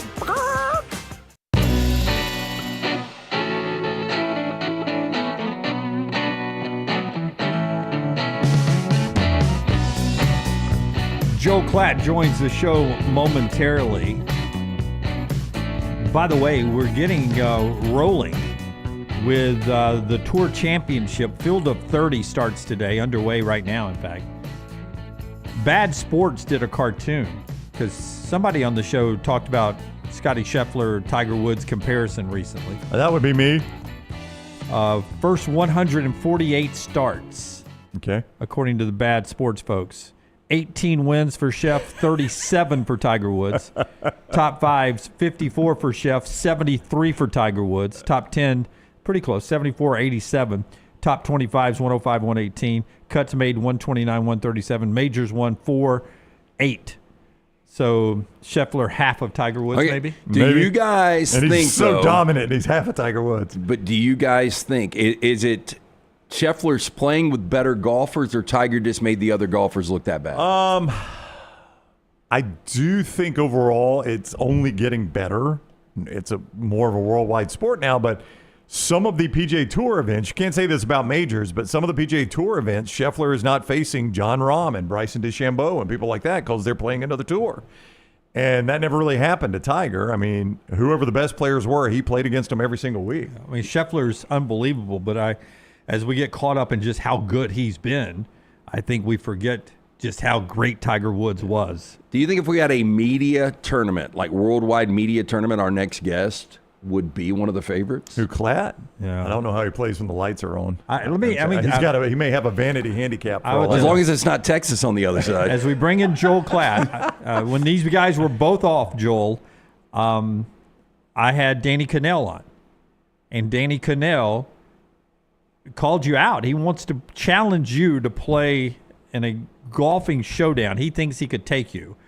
And I was like, you're mistaken, Danny, as you are about a lot of things. Danny Cannell, Joel Klatt, do you think you could take him on the golf course? I mean, you never know on the given day, right? Geez, who's representing the SEC that day? Nobody. So let me do we have any idea what his handicap is? Do we have any idea what he shoots? The answer to Lance's question, who's representing the SEC that day, chances are Hugh Freeze. Yeah. That would be the SEC's representative. We would get Peter Burns into this media match. Yeah, probably I've played with Klatt and Burnsy. Yeah. God, he told me on the show. I cannot remember what his handicap was. Who, Burns? No. Klatt? Cannell. Well, I can look it up in the gym. Where's he live? Is he in Klatt, Florida? you're scratch, right? I mean, you guys can look up my gen. Yeah, that means it's there. He's better. You can see what I did yesterday. He's better than scratch. He doesn't say, here, I'll pull it up. Yeah. I'll pull it up. So you're a +1. Is that what you are? Yeah. +1. You hate to brag. +1. You can look it up. I'm looking it up right now. Give me 2 seconds. It's between Trey Lamb and Trent Dilfer. You're making me feel good about defending you and saying that I would take Joel Klatt to win the tournament. I think you made the right call. Yeah. I think you made the right call. call. You're coming off a 66 yesterday, Klatt. You got it rolling. Did you miss a putt? I mean, not many. I think I had 10 one putts. I had 26 putts. Hey, 26 putts? By the way, 18 holes, guys. 26 putts. That's right. Yeah, that's pretty dang good. That's right. That's right. Hey, first broadcast, don't you stumble. People in our state would be like, oh, he spent too much time on the golf course. Who was the kid not enough time preparing for this game. That had too much creatine the other day that four-putted? Ben Griffin, overdosed on creatine. Did you see that, Klatt? No, I didn't. What's going on with that? He was like 6 over through 4. But he four-putted from within like 4 feet. I've never seen anything like it. But didn't I mean he got back to under par for the day, right? Yeah, he was like 8 under on the rest of the holes. That's wild. Yeah, and he said he overdosed on creatine and he was way off early. Like it had him all screwed up early. Yeah, I've never having tremors, is what he said. Yeah, he said he gave him the tremors. Yeah. Which John overdose on creatine. I've never heard that before. John Daly had to fight through the tremors once. I mean, it's a real thing. You played in the Big 12. It is. I mean, say what you want. It is maybe the most. I mean, it was a different Big 12. Remember, my Big 12 included Nebraska, Missouri, Oklahoma, Texas. It was just a different league. But my point was going to be how exciting this league is now. It is like the old Pac-12 after dark. It is so unpredictable, i.e. Arizona State last year. But we get Iowa State, Kansas State. Dunaway said coming into the show 50 hours, so now we're right at 48 hours away. If Chris Kleiman has a kryptonite in the Big 12, it has been Iowa State and Matt Campbell. What are you looking for in this game? And it does look like two teams that could easily win the Big 12 this year. Yeah, it's so fascinating because in a lot of ways, these might be, with Arizona State thrown in there, two of the best 3 teams in the league. And we're getting a week 0 international game that at the end of the year, we're going to be thinking to ourselves like, well, that was the whole season right there. It basically came down to it last year, although it was late in the year. Kansas State wins, they go. Iowa State wins, they ended up going and playing for the Big 12 title and the right to go to the college football playoff. So I firmly believe that both of these teams will be there in the end. Here's what I'm looking at, and this is mostly personal experience that has, and I know I played a freaking lifetime ago. I get that, but quick story. When I was a sophomore, it was my first year as a starter, And our wide receiver core that year included a guy named Derek McCoy, who spent a little time in the NFL, DJ Hackett, who spent a little time in the NFL. My tight ends both played eventually in the NFL. Jeremy Bloom was on that team, who was maybe the fastest player in the country. And we threw the ball fairly well. You know, we couldn't run it great, but we threw the ball fairly well. And so I had this overinflated view of how good I was in my first year as a starting quarterback. And we didn't, you know, our defense wasn't great. We didn't have a great year as a team. But then the next season, you know, I just felt like, well, that's just what football is. That's how you play. You know, that's how it feels.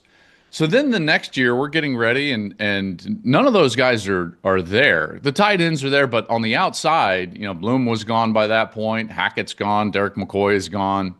And I can remember, and I don't, these guys are my good friends to this day. So if they hear this, you know, I'm not trying to disparage them, but I remember going into the first game the next season and thinking like, okay, I know how this feels. I know what third down feels like and what the spacing and the windows look like and feel like. And on the first third down of the game, I was like, okay, this is very different. This is very different. Now, why do I tell you that story? Well, because that's what I think Rocco Becht is going to deal with at Iowa State, losing Higgins and Knoll to the NFL. They were such a vital part of that offensive game plan. And I think Rocco is a really good player, but I just think he doesn't know what he doesn't know until he knows it this week without playing with those guys on the outside. Everywhere else, I think this is an incredibly evenly matched game. And yet, when I look at Avery Johnson on the Kansas State side, he largely has intact that skill position group, including, I believe, Jace Brown was their leading wide receiver, and he had like 800 yards last year. So, like, he's not going to have to deal with that. I think Kansas State is probably the best front seven in the Big 12. I think Iowa State is a team I really love, but Kansas State's my pick in the Big 12. So that's what I'm looking at is these quarterbacks in particular early in the season. I think it's going to be difficult for Rocco Becht to be on point, throwing the ball early this year, and in particular early in this game, because he's facing one of the better teams he's going to face all year, and he's rolling out there with just a totally new group. And that new group, there's no way they're as dynamic as those two players that are now in the NFL. Joel Klatt is with us as we get ready a week from Saturday for that first big number one showdown that you'll have. How valuable now are the games that Arch Manning started for the injured Quinn Ewers going into this first game compared to Julian Sand making his first start? How valuable are those games now for Arch? I think they're massive. I would also say that the old adage, I think, is very true. The most improvement you're going to make as a player in your entire career is from your first start to your second start, regardless of position. And that rings even more true for the quarterback position.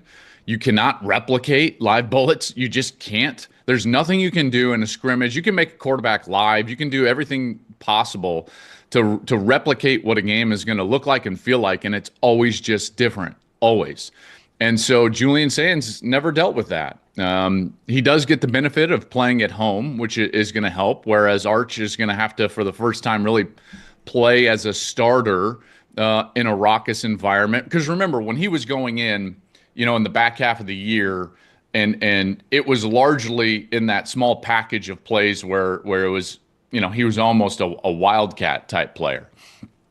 So he's been on the field in a tough environment, but he hasn't had to manage the operation of the team in a road environment yet in his career. And that's going to be different. And that's certainly going to feel different for him. And we'll see how they're able to react. They're also going to have to do that with a largely new offensive line. I think that's going to be very interesting. I know that they're talented. I know that they've recruited very well. And they're facing what I think is a total question mark on the defensive side for Ohio State. What is it exactly going to look like with Matt Patricia as the defensive coordinator of the Buckeyes? They've got so many new starters, in particular up front.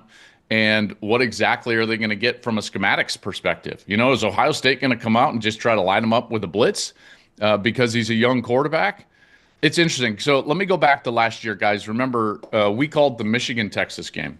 Michigan's coming off of the national championship, and we all thought that their defense was going to be incredible, and it turned out to be one of the better defenses in college football, in particular late in the season. But early in the season, they were trying to figure it out with a new defensive coordinator who was coming from the NFL. Does that sound familiar? Yes. This time it was Wink Martindale. And Sark did something really interesting in that game, guys, and I think we discussed it after, week 2 last year. Sark just didn't deal with it. He didn't say, how are we going to protect Quinn Ewers and how are we going to pick up blitzes? He said, you know what? We're just going to max protect. We're going to 7-man protect. We're going to keep the tight end in. We're going to keep the back in. And we're going to only send 3 guys out on the route. And for the whole first half and really parts of the third as well, that's what they did on third down. And it worked. And so part of me thinks to myself, like, is he going to take a page out of that playbook and essentially allow Matt Patricia to show his hand and to show his cards first before Sark unveils what his actual plan is to attack? You know, he's going to sit there and it's going to be William Wallace. He's just going to be like, hold. You know, are we going to see that? I don't know. I'll be interested to see those first few series. Joel Klatt is with us. He is going to join us every single Monday at 11 o'clock Central Time. 11 o'clock Central Time every Monday, courtesy of mybookie.ag. That starts this coming Monday. But we always love having a chance to talk with Klatt on the Alexander Shannara Trial Attorneys Hotline. Daniel, don't worry, fellas. The pleasure's all on this side of the table. Daniel in the chat room with the line of the day so far. Danny Cannell's handicap, his sports opinions. That's his handicap. Did you go 2 movies, though, within 30 seconds? Did you go Braveheart and then Office Space? I did. Yep. I did. You could say I'm a plus handicap in movie quotes. I like it. I like Cannell deal with that. Yeah, let Danny Cannell deal with that. Someone else in the chat, Royal Payne, Klatt loves the Rose Bowl like Jim loves Taylor Swift. So that's. I love the Rose Bowl. They send me all this gear. I love it. It's also the only game that I get to attend as a fan with my boys in college football, and the only one. So I do have a soft spot. If you were to say like bucket list, you know, in terms of a career bucket list, the top of the bucket list would be call a Rose Bowl. Then under that would be call a national championship game. Right under that would be call back-to-back home games for Oregon so that I can spend the week in Bandon Dunes in between the games. Wow. Love the plan. Love the plan. That is fantastic. You will see Klatt at the Texas-Ohio State game to start the season, though your national champion pick is Clemson, who will play LSU in week 1 that night, obviously, so you'll get to see that one. What about the Clemson Tigers? Made you like them more than Texas, more than Ohio State, more than Alabama, more than anyone else? What he's about a quarterback, defensive line probably, right? That's 100% it. Yeah. So 2 things. Over the last couple of years, we have seen that in the era of transfer portal, and everyone just says like in the era of NIL, it's not NIL, it's transfer portal. And in this era, experience is being rewarded. And I think it's being rewarded at the quarterback position more than any other. Now, maybe that's always been the case, but what we saw right before this era is younger quarterbacks succeeding at a higher rate than we had ever seen before in the history of the sport. Remember, we didn't have like freshmen winning national championships. That's why like Jamel Holloway was just such an outlier back in the mid 80s for the Oklahoma Sooners, because freshman quarterbacks just didn't win national titles. And then all of a sudden you had like this slew of players winning national championships as young quarterbacks. You know, whether it was Trevor Lawrence, and I know Tua comes in the second half, but it's like you go to the freshmen, and you know, even Tebow was a young quarterback, and you saw that quite often. And now we're reverting back because experience. Well, and real quick, the reason we saw younger and younger quarterbacks winning is because the margin between rosters was growing, because you could just stockpile talent, and your 2 deep was, you know, your second string was better if you're Alabama or Georgia than most people's, you know, starting unit. Okay, so that's why we saw younger quarterbacks winning. So now that the rosters have started to equate around the country, experience at that position is starting to grow. So, like, that's the first point of why would I like Clemson over some of those other teams? Because of the experience of quarterback with Cade Klubnik. I do think that he was playing well at the end of last season. I think that he has a chance to be, the what I would say is the premier quarterback in the country. And then there's this other fact that is starting to show itself, which is, and we've all known that you better have NFL talent in order to win the national championship. And certainly that was the case in the SEC when it was just like all the NFL talent was in the SEC up until, the last few years. And then it started to disperse a little bit. And guess what? In the last 2 years, the team with the most draft picks has won the national championship. Michigan had the most draft picks. They win the national championship. Ohio State has the most draft picks. They win the national championship. So I look at teams like Clemson and Penn State as these veteran teams with veteran quarterbacks that have a ton of talent. When I was doing my list for like the 10 top players in college football, there were basically 4 Clemson players, right there in the top 10. You've got experience on the offensive line. I believe 4 or 5 starters are back.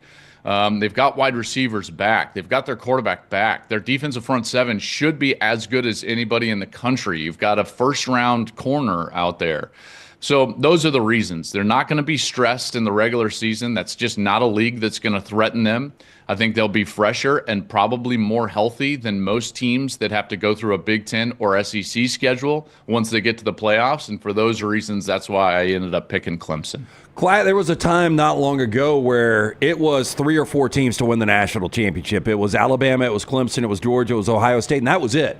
I can look at this. I wouldn't even put Ohio State in there. Yeah, maybe not. Yeah, for you're right, for a time. The SEC dominated for, 10 years, and I know Ohio State picked one up in there, but, let's be honest, in 15, 16, 17, it was Alabama, Clemson, and maybe Georgia. Well, I look at it now, and you tell me if you disagree with this. I think 1 through 9, and both the AP and the coaches could win this whole thing. And I'm talking about Texas, Penn State, Ohio State, Clemson, Georgia, Notre Dame, Oregon, Alabama, LSU. I cut it off there. Do you agree with those 9? And is there anybody on top of that where you would be like, that wouldn't surprise me? I 100% agree with your premise. 100%. And have said so almost verbatim in other platforms. Is there another that I could see jumping into there? You guys will roll your eyes at this, but if Bryce Underwood turns out to be one of the better freshman quarterbacks we've ever seen, I think Michigan could get themselves into that position just because I think that they're going to be so strong on defense. We saw that late last year, right? They were able to beat Ohio State and Alabama. Alabama largely without all of their best players and still play great defense in that bowl game against the Tide. That's the only one. I'm not suggesting that I would put them in there, but they're the only ones that could possibly inch their way into that conversation. They're just, they're a year removed from winning a national championship. I know it's a lot of different players. Last time they had a head coach suspended, they won the national championship. So there's a trend and angle there. Yeah. Those teams that you mentioned, I would absolutely agree with. I think that there's another 10 to 12 teams that I think have a real shot, depending on schedule and the way things pan out to go to the playoff. So the parity in college football, at least in the modern era, I don't think it's ever been better. I can't remember a year since I've been covering the sport where I could legitimately think to myself, yeah, 9 teams can win the national championship. And I think that that's great for the sport. It really is. I don't think we this year have a dominant team. We don't even have a team as dominant as from a roster compilation standpoint as what Ohio State was a year ago. So this could be one of the better and more entertaining seasons that we ever have or ever have had. And I can't wait for it. But your premise is 100% accurate.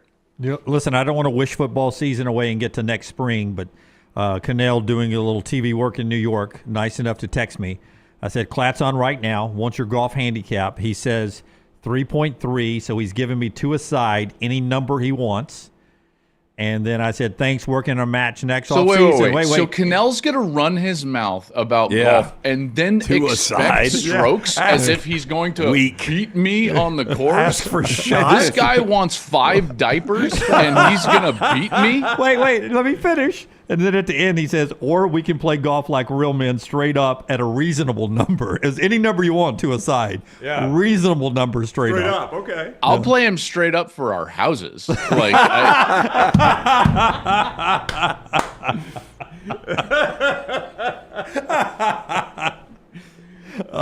straight up. I had another question. We probably should end it on that. We'll go out on a high. I can't wait till next. If we can get you guys to Birmingham, we'll get you on at Shoal Creek or somewhere, and we'll love to see that grudge match, man. That'd be fantastic. Man, I tell you, you guys have great golf down there. Oh, we do. Great golf. What is the other one that's so good? Birmingham West. Birmingham West is phenomenal. You and I played Greystone Legacy. That's the one you and I played. Greystone Legacy, which was really good. Yeah, very good. And like the player you saw back then, that's. Oh, likewise. You and I chopped it around that day. Have you guys ever? And I have a buddy going to Vegas today, and he wanted me to ask you guys if you've ever played Shadow Creek because he's playing Shadow Creek tomorrow. I think it's like I haven't. I have not played Shadow Creek, and if he's playing Shadow Creek, he's flush because he's either betting so much that they're going to send him out there for free. Some casino. No, he paid $12.50 for a round. I was about to say I think it's $1,000 a pop. I think it's a little more than $1,000. Yeah, it's $1,250 Yeah, for a round. I don't know if that covers the caddy. You may have to pay the caddy after that. Isn't that nuts? I'll tell you what. That's I mean, crazy. I know. Listen, I'll be America's guest anywhere. Like thinking in my mind, like playing $12.50 for a round of golf. Is there a course on the planet you would? Well, I'd pay $12.50 at Augusta. Yeah. I mean, that's probably the only one. Yeah, $12.50 at Augusta is about the only place. Maybe Pine Valley. Have you played Pine Valley? I have not played Pine Valley, but I don't think I would pay $12.50. I don't think so either. Yeah. What's Pebble I tell you now? what. I tell you what. You tell Yeah. Cannell we'll play for $12.50. I love it, Klatt's all in. Hey, you're listed right here as a minus 260 favorite over Canal. So is that my there you bookie? go. My bookie's already got that up. MyBookie.ag. It's up and available. All right. Andrew compliments you, and he later criticizes you, so the compliment means more. Tell Klatt his Learning College football videos are great. AM Golfer agrees. He says they're awesome, a must-watch for football fans. So there you go. Is that on your YouTube channel? Oh, I love it. Yeah. I appreciate that. Yeah. Well, we're going to try to increase the number of those videos over the course of this year. So it's been great. Yeah. Let me ask you one more football question because we didn't end with that. But normally it's Brown that scoffs at me. Yesterday it was Dunaway because we were talking about coaches that can become top 10 coaches. I don't know Kirk Cignetti, but I brought him up yesterday because watching Indiana last year, I thought they were so well coached. I think you were the first I brought it up to after watching them destroy UCLA in the Rose Bowl. I think they're going to be good again. I think they're better with Mendoza at quarterback than Curtis Rourke. I think that's an upgrade. But you've been around Kirk Cignetti. I know you were there for the Ohio State-Indiana game. Do you believe this is a guy that can become one of the better coaches in college football? I love this question. Okay, so if you give a chef the best ingredients possible, should he be able to make a good meal? He should, yes. Yeah, if he knows how to cook and he's got the ingredients, absolutely. That's right. If you give average to good ingredients to somebody and they make a great meal, who's the better cook? That's a good question. Who's the better chef? It's got to be the average ingredients. He made a better meal or a good meal. Yeah. Okay, so I've always thought that that's why I have so much respect for guys like Matt Campbell, Kleiman, Kyle Whittingham, for his entire career. And in large, until recently, Mike Gundy was this type of a guy. Leach was that type of a guy. It's like they never ever had the best ingredients, and they were going out there and they were swinging with the best chefs. And that's not a knock against the guys at the best programs, because there's also a skill to roster building and chemistry building and doing what you do to win national championships. And to be at the top, you're going to be considered the best. It's a long-winded way to say, I do agree with you. I think, let's just put it this way. If I was an athletic director or a GM, if I was Andrew Luck and I had to hire a coach and you said, give me the 10 best, not in my window or in my budget, just like the 10 best coaches out there that you were going to take a run at, Kurt would be in my 10 if I was an AD right now. Okay. Good answer. That's a great answer. I can't. Are you going to scoff at Klatt? No, I respect Joel Klatt tremendously. I would tell you, though, I have seen. We're just part of the panel here. I have seen people that do, Dan Mullen. He did a great job at Mississippi State. Then he got better ingredients, and he wasn't as good. I know, it is kind of weird. That does happen. But he wasn't as bad as people say. There are some guys that can't go from average ingredients to great ingredients and be the same chef. So it's really about fit, man. You got to have a good fit, and I'll credit the guys who have understood that and stayed at spots, and Matt Campbell is one of them. And what do you know? Lo and behold, after he takes this dip, here's the thing with if you're going to be a guy like Matt Campbell or Kleiman or Whittingham or Mike Gundy or any of these guys, maybe Kirk Ferentz would maybe be in this, right? You've got to understand that at the top of college football, you're just expected to be on, the peak all the time, every single year. Whereas those guys understand that they're going to have this arc where they're going to have to develop, and then they're going to peak, and then they're probably going to take a little bit of a dip, and then they're going to have to go back up. So the fact that they have known that and understood that, and that's what a guy like Dan Mullen didn't get the opportunity to do at Florida, and we'll see if Napier is going to get that opportunity at Florida. I feel so bad for Oklahoma and Florida. Both of those teams and programs are better this year than they were last year, and I don't know if we're going to see that reflected in their record. All right, we get this every single Monday at 11 o'clock, starting this coming Monday, game week for the SEC and the Big Ten and the Big 12 and everybody. This Monday, 11 o'clock, Klatt will be back with us. Klatt, thank you very much. Have a good weekend. Get rested up. We can't wait for it to get started. You got it, guys. Have a good one, all right? Great to see you. All right, buddy. You too. Take care. We'll see you Monday. Joel Klatt going to join us on the Alexander Shinara Trial Attorneys Hotline every Monday, courtesy of MyBookie.ag. Code next round when you sign on at MyBookie.ag. And right now, they're going to do a bet back bonus for you. This is how this works. You make your first bet ever at MyBookie.ag when you sign up there. Use code next round. They're going to cover that bet up to $500. You lose, $500 back right in your account. You can fire down again. Maybe tonight, Steelers -6 as they play at the Panthers in NFL preseason. Giants, a 6.5-point favorite home, 6.5-point home favorite over the Patriots. Maybe college football over the weekend where you find Kansas State a 3-point favorite in Dublin over Iowa State, and the Hawaii Rainbow Warriors a 2-point favorite at home over Stanford. Code next round when you sign up at mybookie.ag. Get that bet back guarantee. You make your first bet, you lose, they refund you up to $500 right there at mybookie.ag. Code next round. Mybookie.ag. Code next round. Follow Scott Forrester on Twitter at ScottForresterTV.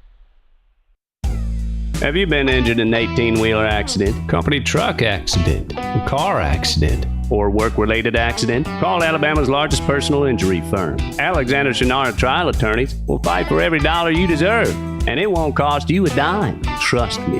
What do you say, man? Call me, Alabama. Call 659-777-7777 or go to Shinara.com. No representation made that the legal services provided are better than legal services provided by other attorneys.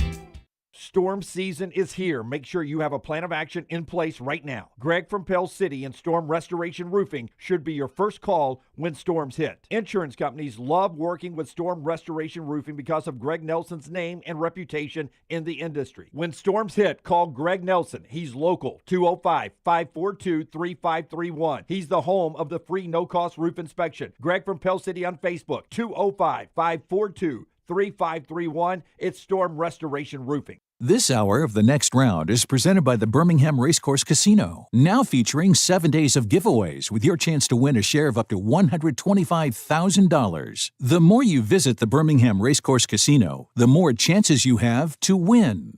The World Wide Web is a large place. Find all your favorite people and content in the same spot. NextRoundLive.com is full of wonderful tidbits about the show you know and love. Find our gear, listen to your favorite personalities, follow our socials, and enjoy your trip to NextRoundLive.com. Hey, there's nothing worse than waking up to a plumbing problem. Don't get caught in a flooded house. Call the guys at Hemp Hill Services. Adam, Chad, and the team at Hemp Hill are the only ones I trust to fix it and fix it right the first time. Hemp Hill Services does it right and always at a fair price. For all of your plumbing, cooling, and heating needs, trust the name that Birmingham has trusted since 1954. That is Hemp Hill Services. Call now, 205-229-2090. That's 205-229-2090. Remember the name Way to Wellness if you're battling weight loss in your life. I'm Jim Dunaway from The Next Round. There was a time I was over 216 pounds until Way to Wellness helped me lose 45 pounds, and now for over 2 years, they've helped me keep that weight off. Here's their website, aplanforme.com, aplanforme.com. That's a great name for a website because there's no cookie-cutter plan. Everything is designed specifically for you. No contract, no sign-up fees, and your first consultation is free at Way to Wellness. Hey, Lance Taylor from The Next Round to tell you about my friends at Michelson Laser Vision, located conveniently UAB Highlands. Almost 20 years ago, I went in for the procedure. Only took 12 minutes for both eyes. When I went in, I had 20/200 vision. I was legally blind. Now I have 20/15 vision, still 19 years later. Make the call today. Schedule a hassle-free consultation. 969-8100. Dr. Mark Michelson, Dr. Jen Michelson, Michelson Laser Vision. Make sure you tell them The Next Round sent you. 969-8100 or MichelsonLaserVision.com. Follow Next Round Live on Twitter, Instagram, Facebook, and YouTube. The social media team at Next Round Live is dedicated to giving you daily news conferences and practice video from UAB, Alabama, Auburn, and around college football. Follow and compare to the sites you used to visit. You'll also get the latest highlights and news from the Next Round Daily Show. Turn on the notifications so you don't miss a thing. Follow Next Round Live on Twitter, Instagram, Facebook, and YouTube. See more at nextroundlive.com. It's bow time. Tired of choosing between sweet and savory? Why not have both?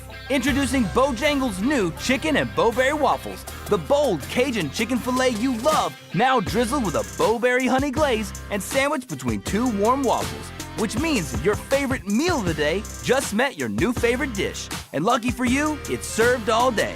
But it's only here for a limited time, so try chicken and bowberry waffles at Bojangles today. It's bow time. Jim Dunaway, Lance Taylor, Ryan Brown. Live from the Birmingham Racecourse Casino Studios, The Next Round, presented by Bud Light, is on now.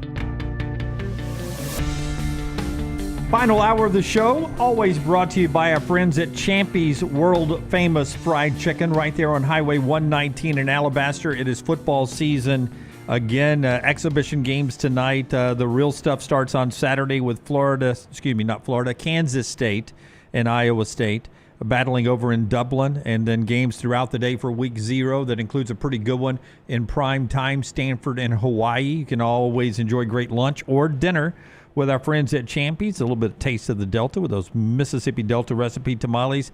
Made in-house, scratch sides and desserts as well. Go see Sterling and the crew, champyschicken.com right there. Jeff, real quick in the chat room, said he went to Champy's at lunch yesterday. He mentioned us there. He said the chicken sandwich was great, and they gave him a ton of fries. Oh, I can't beat that right there. Chicken sandwich and fries. I'd never mentioned that off the menu. Po' boys as well, too. Right there at Champy's Chicken. Let's do the spotlight, Tyler, if you will, man. Hit the big button. The College Football Spotlight. It is presented by our guy, Alexander Shinara, Trial Attorneys, a Birmingham company, Birmingham-based for more than 24 years now. They've grown to more than 150 lawyers, supported by more than 500 dedicated team members, and they've recovered more than $2 billion.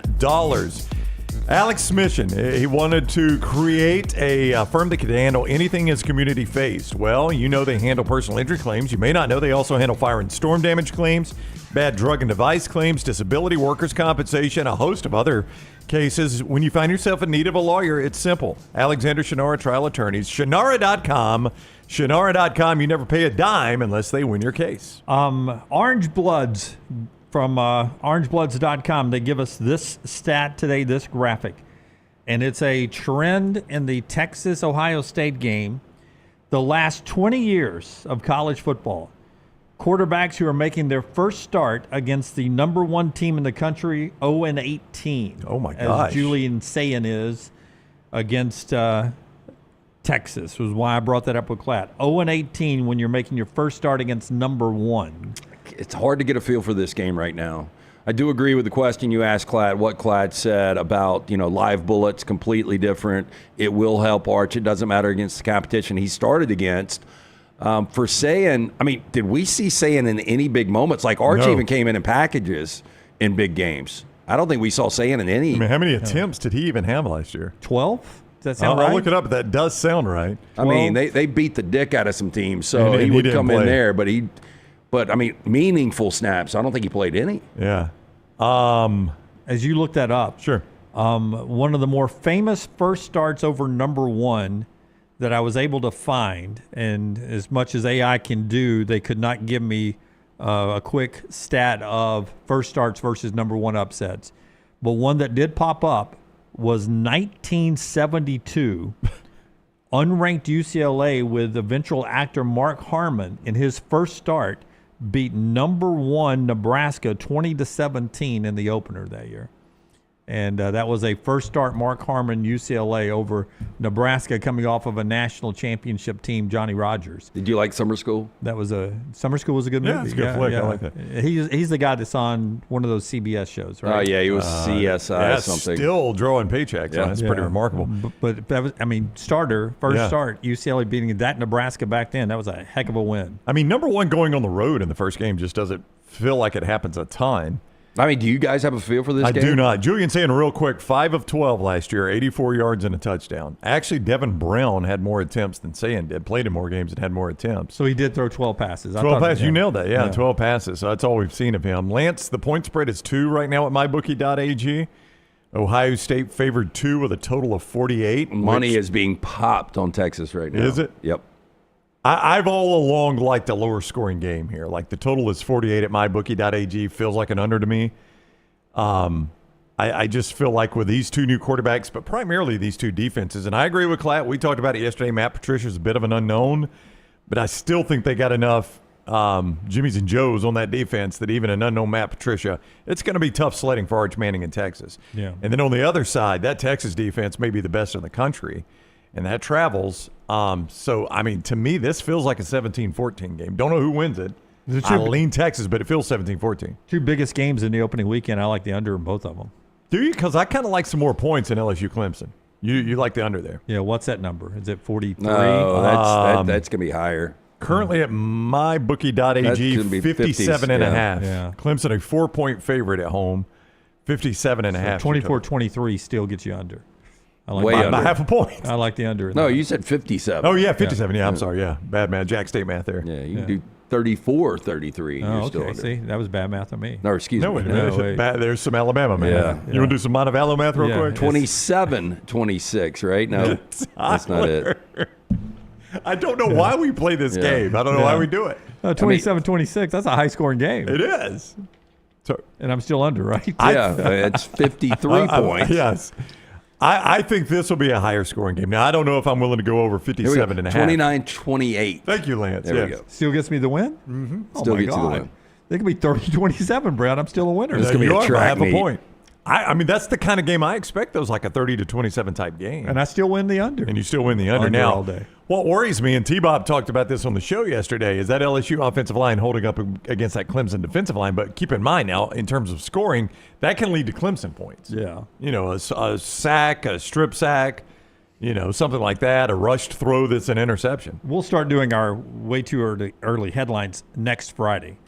But I am a believer that at some point everyone will go, oh, that's the Cade Klubnik I remember. Well, you're down on him. That's the guy we didn't like for the first 2 years as the starter. Maybe you need to tell us who you're high on this year. LSU. Even though I think Clemson wins that game in a very sloppy, low-scoring game. And Nussmeier has never won a big game in his life. Yep. I have LSU losing 2 games in the regular season, making the playoffs, not winning the SEC championship, but winning the national championship. It is funny that... Is that a bold prediction? We got those coming tomorrow. Yeah. Our 3 predictions show tomorrow. 3 guarantees. 3 guarantees show tomorrow. You can call us or do it in the chat room or Twitter, and we'll try to keep up with all of them. It is funny that Klubnik was the 5th best passer in the ACC last year. Now, the guys in front of him, Tyler Shuck, might be starting in the NFL for a crappy team, but still potentially starting. Fernando Mendoza is still starting, but he is now starting at Indiana. Cam Ward was the first overall pick, and then Kyle McCord. Yeah, I mean, all those guys were great. Set a record. So, but Klubnik was fifth in the league. Now you're saying we're going to remember the Cade Klubnik of 23 and 22 is what you're saying. Not in the first game. I think they win it, but it won't be pretty.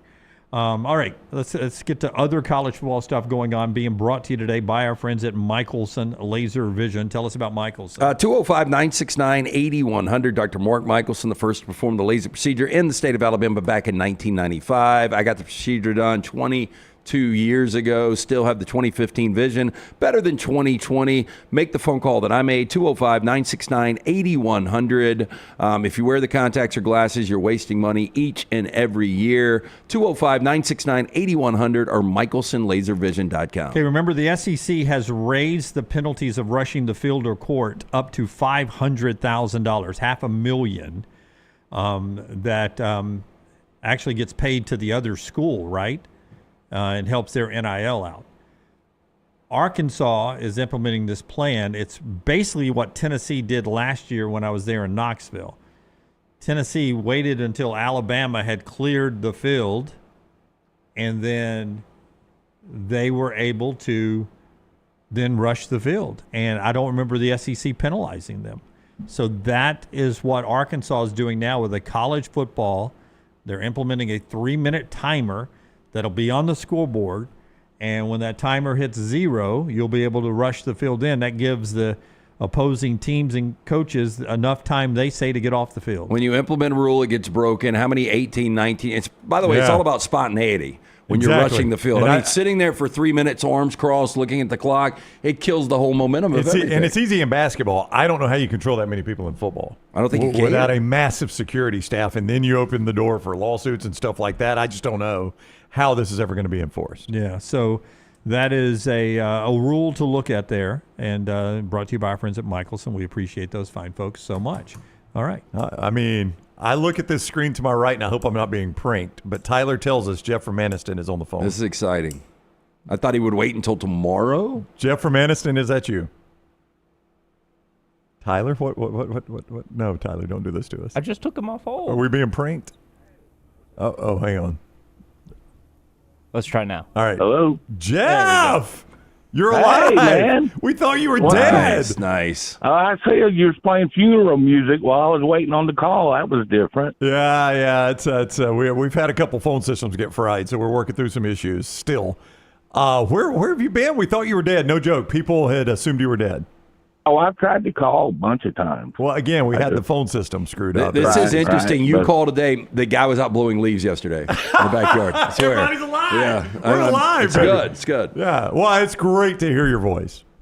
Well, thank you. I was actually trying to call Truist Bank, but I think I hit the wrong button then. Anyway, but while I got y'all, I'd like to ask you a few questions if I could. Oh, please do. All right. Well, first of all, man, I've been on this kick watching them old comedy roasts on Comedy Central from like 2005. And I saw one with Jimmy Kimmel on it doing Pamela Anderson. Man, it's so wild how different he was. I mean, he was actually funny. He was. God, he's changed so much. You could get. I mean, he politically correct. It was so wild to see him acting like that. He was actually funny. That's wild too. Yeah, when you take when you take network money, man, you change for the network. I mean, that's a fact. Yep. Yeah. But all right, who would you rather have in the next 10 years? Bo Nix, Caleb Williams, or Michael Penix? Caleb Williams. Boy, I watched Not even close to Caleb me. Williams look really good the other night. I'm high on Bo Nix this year. I think I'd go Caleb Williams too. I'll take Michael Penix. I've seen less of him. I can't hear LT, I don't guess. Say it again, LT. Yeah, I said I would go Caleb Williams, not even close. Can you hear that, Caleb Jeff? Williams? Yeah, barely, but yeah. Okay, next 10 years, Tyler Warren, Brock Bowers, or Ladd McConkey. And I'm not kidding with Ladd McConkey. Yeah, Brock Bowers. I think Tyler Warren's going to be really good with the Colts, and McConkey was fantastic. Kind of nobody expected that last year, but Brock Bowers, I mean, record-setting year last year. he might end up going down as the greatest ever if he stays healthy. Yeah, hard not to take Brock Bowers in that one. I would agree. I'll take Brock Bowers in that one. Trio. That's bad news for Brock Bowers. Yeah, I'd take any of them, but it is tough to go against Bauer. All right, better career, Clay Helton or Clay Travis? I think it's Clay Travis. Might be Clay Travis, yeah. It's not even close, is it? I don't think so. I mean, I guess, yeah, you got to go Clay Travis. I mean, Clay Helton did win a Rose Bowl. I do want to remind people of that. Clay Travis has never won a Rose Bowl, Jeff. Lance is right. And Helton has done about as well as Riley has since he's been there. Oh, yeah. No, All right, here's a LT type question. Better career, Julius Erving or Julius Caesar? Julius Erving or Julius Caesar? Yeah. We talk about Caesar more than we do the doctor. Julius Erving never got stabbed by one of his teammates. That we know of. So I think I'm going to go Dr. J. I think I'm going to go Caesar just because we're still talking about him. Yeah. We don't talk a lot about Dr. J. Jim's right. Not enough. I love me some Dr. J. Probably he was a big reason they ended up merging because he was so entertaining. He was one of a handful of players on the ABA that was drawing in an audience. So I saw, Jeff, you probably seen the movie. I saw it for the first time a couple of weeks ago, Hustle with Adam Sandler. He's a scout for the Sixers. And there's a video in there of like recent Dr. J dunking. Not even know how old his ass is, but he's dunking in it. Recent Dr. J. Yeah, I mean recent enough. Wow, that's pretty impressive. All right, a couple of movies I'd like to recommend. It's kind of off the path, maybe. There's one called The Volderac. It's a French folk horror movie that's good. And LT, one I think you'd like, and maybe Brownie, is called Red Rooms. You might have seen it. It's a French-Canadian thriller. It's awesome. I've seen Green and Room. I watched the movie. Have y'all ever watched the movie called Men? And it's a misleading title, by the way, but it's called Men. And I think the last 20 minutes of that might be the strangest thing I've ever seen in a movie. And I saw the movie Head with monkeys in it. Well, did you hear me talk about The Coffee Table earlier? See what now? The Coffee Table. The movie I saw last night called The Coffee Table. It's a Spanish horror dark I did comedy. actually. Okay. Yeah, that's right up your alley. Strange. But this is Men, the last 20 minutes. If anybody's seen it, they'll know exactly what I'm talking about. The strangest things there. And you know how you always hear on these TV shows in real life, he's armed and dangerous. Just once I'd like to hear her say, he's armed, but he's kind of a teddy bear, so no worries there. Yeah. All right. You hear a lot about parity in football. Oh, there's 16, 18 teams that could win it all. If I give you the old seesaw deal and I give you 5 teams to pick, what percentage on the seesaw do you think of picking the national championship? That could win it, okay. 5 teams to win the national championship. I would say my seesaw is 95%. That's pretty high. Yeah. Would you? Anybody go less than 95? 5 times. You get to pick 5 teams. What's your seesaw? What percentage do you think you've got to win in the national championship? 75. Oh, only 75 for you two, huh? Yeah, I think there's 6, 7, or 8 that could get in there just because of the depth of the SEC. But I'd take Ohio State, obviously. I mean, I'm going to throw Penn State in there because they've just got so much coming back. I will take Georgia. I'll take Texas.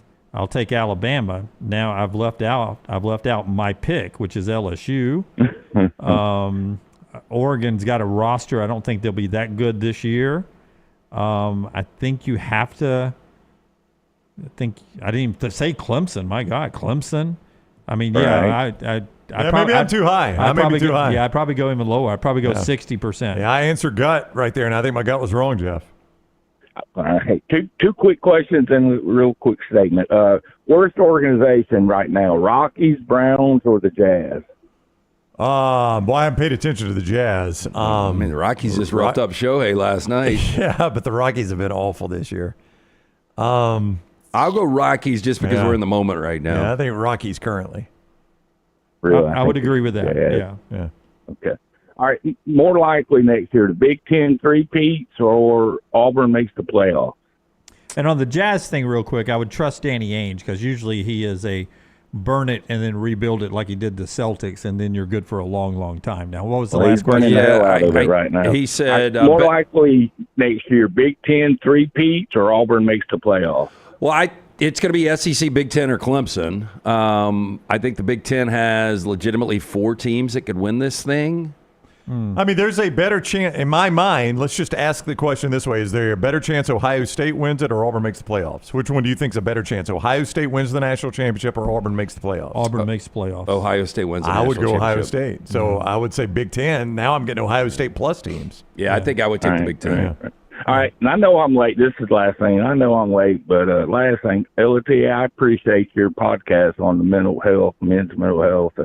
Great selfless service, and it helps one person who is worth it. I know, I lost a brother 20 years ago to depression, and that's a hurt that never goes away. And, you never want to have to promise your mom and your son that you'd never do that. So I really appreciate that, man. That was very, of course. very And we have tried to get some more of that rolling. It's just scheduling conflicts because Dr. Brett McCabe has got so many different clients all across the country. So it's just been difficult to get back on the same page with that. But we still are trying, and I still talk to people about it all the time. So I appreciate you saying that, but it is a real thing out there. Hey, and do you mind if bud. Tyler gets your cell number? No, man, that's cool. Okay, yeah. Tyler, put him on hold and get Jeff's cell number just so we can check back everything. Yeah. By the way, Jeff, I was looking at this men. I didn't realize Alex Garland actually wrote that. Oh, really? Alex Garland wrote men. Yeah, I know that's really exciting. And I do have, I know y'all talk about me being dead and stuff, but I do have a couple. I've got another brother and a friend that I've told to let you know if I'm ever in something catastrophic. They're both kind of shy, but I think that one of them would give you a buzz and let you know. All right, even if they just tell Tyler. I appreciate y'all's concern, though. I really do. No, I've tried to get, I've tried to call them. Then sometimes I'm like, well, you know how it gets when it's been a while, and then it gets harder and harder. Then I said, hell with it. I'm calling them today, come hell or high water. I know Tyler probably got tired of hearing that phone ring. I'm sure. No, it made our day. It made our day when we looked over at the screen where Tyler tells us who's on the phone and we saw your name. Trust me. I appreciate that, y'all. Y'all have a good one. All right, Jeff. Thank you, buddy. Good talking to you. All righty. So, Men is a 2022 British surrealist folk horror film. Yeah. It is about a widow who travels on holiday to a countryside village but becomes disturbed and tormented by strange men in the village. Yeah. And it says the all-out body horror of the final act is something you will never forget seeing. Yeah. I'm going to pass. Thank you. Yeah. Well, at least last time we talked to Jeff, he was watching movies from the 1960s and early 70s. Yeah, this is a 2022 movie. He's really caught up. He's been watching a lot of movies. He's gone through 4 decades. Hadn't wasted his time with us. Yeah. Did he hang up and not give you your number? Oh, I've got his number. Okay, good. Awesome. That's what I bet you got it before we even said that. That's I right. did. Tyler's a go-getter. There we go. I like that. So, all right, that answered one long question that's been out there. Our friends at Inverness Country Club can answer another question. How can I have fun in life? Hey, look, they have a lot of fun out there. We got invited. A couple heard us talking about we are members now, and they invited us to a putt-putt competition this Saturday night for couples. It's teams of 4. And unfortunately, or fortunately, depending on how you look at it, you and I are doing an event this Saturday night, so I had to pass on that. But there is something going on all the time.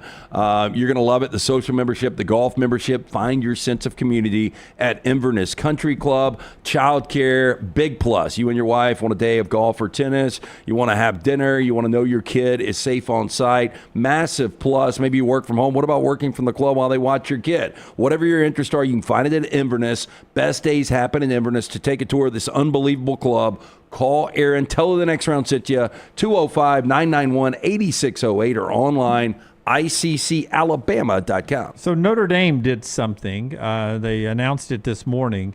They are changing the Leprechaun logo. They're going sports specific. I don't think they're doing away with it totally. They're just doing some sports specific ones.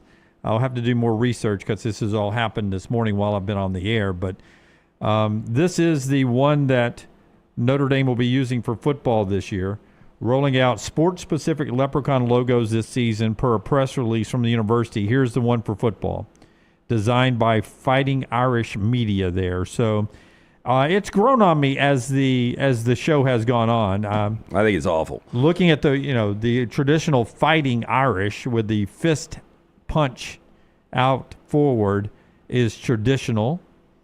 But that's not horrible.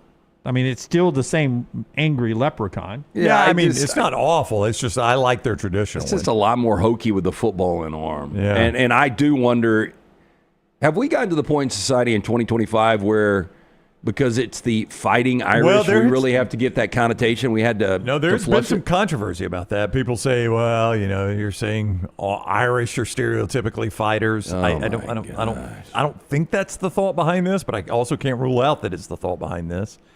I just like the traditional Fighting Irish logo. I think it's a classic logo that I don't know why you would go away from it.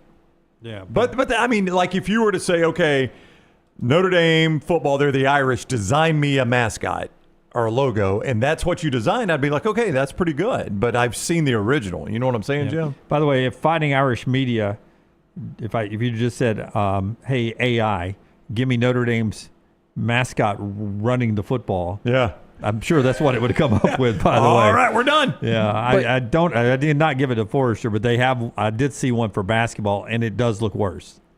So they've changed basketball too? Yeah, that's sports every specific. sport. Sports specific. That's so ridiculous. I mean, storied tradition, and Notre Dame gets pushed down. Yeah, bows down. Well, wait, you're making it sound like for for sure they were bowed down because of the Fighting Irish. I mean, I would just assume. I do know there has Why been would some you change controversy a with that. historic? And I didn't even know it was, but I mean that kind of confirms it. I would say that the Albee jumping basketball hoodie was a pretty good seller. I mean, it's a different marketing thing. Maybe that T-shirt sells a little extra money for NIL. No, you could use. I mean, if you did that, it would sell T-shirts. I would agree, my question would be: are you keeping the original OG logo? Yeah, that's how you'll know.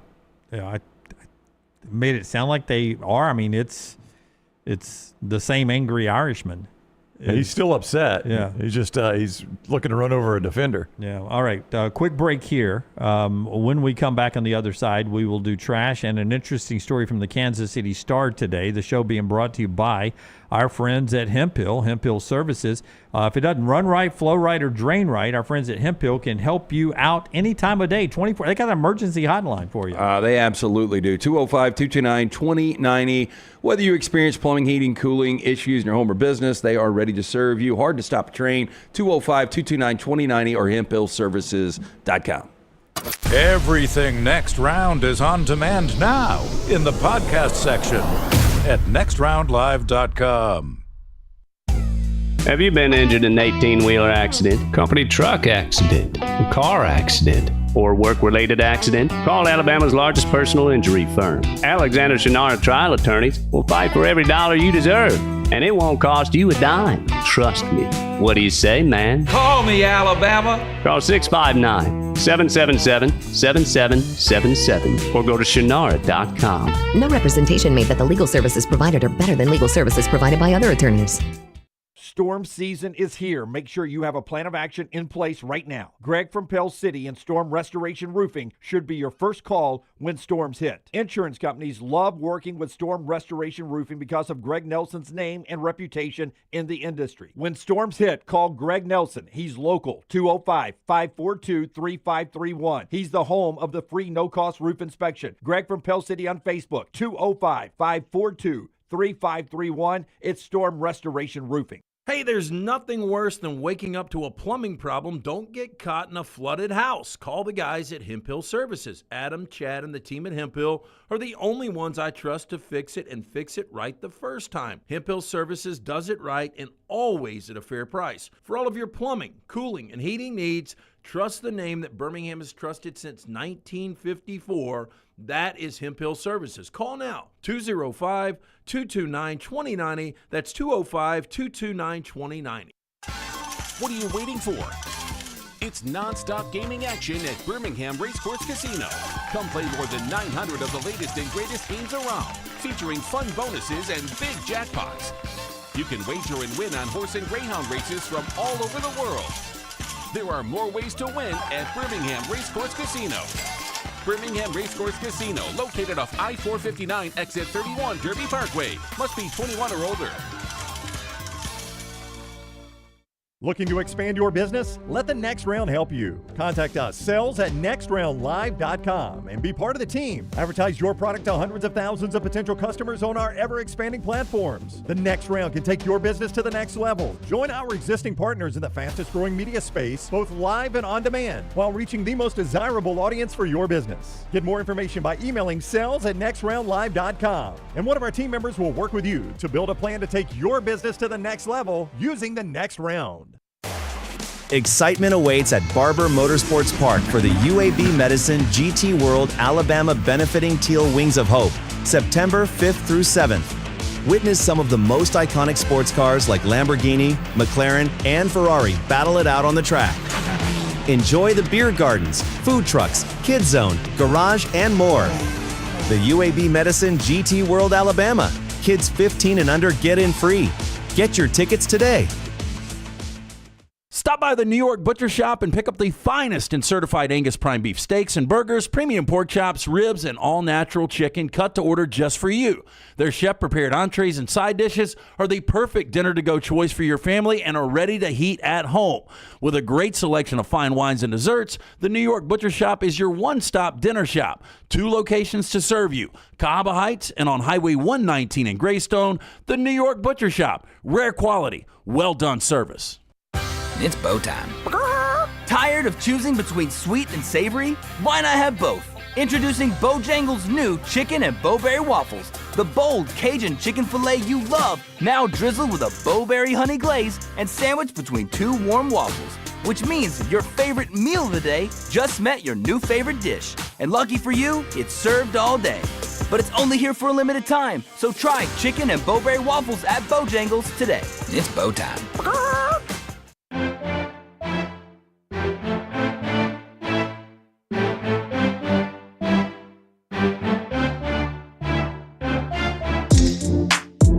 At the start of that, I always think it's the USC band. And it goes into that. Final segment of the show today. 2 days from college football, less than 48 hours from the kick now. Show number 1019, brought to you this hour, final hour, always by our friends at Champy's Chicken. Go by there and get that chicken that's brined overnight, cooked to order. Always piping hot, hand-cut chicken fingers. Perfect for your tailgating, but also a great lunch or dinner destination every day. 7 days a week. Sterling's been doing it same location for over 10 years. Delicious food, wonderful side items, great bar for a happy hour in the afternoon as well. Champy's Chicken, Highway 119 in Alabaster. Let's see, NFL news. Kansas City Star. Kansas City Star says a bullet came through the window of Andy Reid's office and struck the wall while he was in there. That's super alarming. I have never been out to where their facility, I've never been to Kansas City, so I've never been close to where their facility is. The thing that really jumped out to me, it was in early May, and it was after midnight, and he's in his office. Still in there working? Yeah, man, these guys are absolute grinders. And you hear that NFL guys aren't the grinders that they are in college, but to be in the month of May past midnight, that is scary. And, it's in Kansas City. Like, why would you like, if it's Cleveland or the Jets, you're like, man, it's just a fan that is just pissed off because they can't win.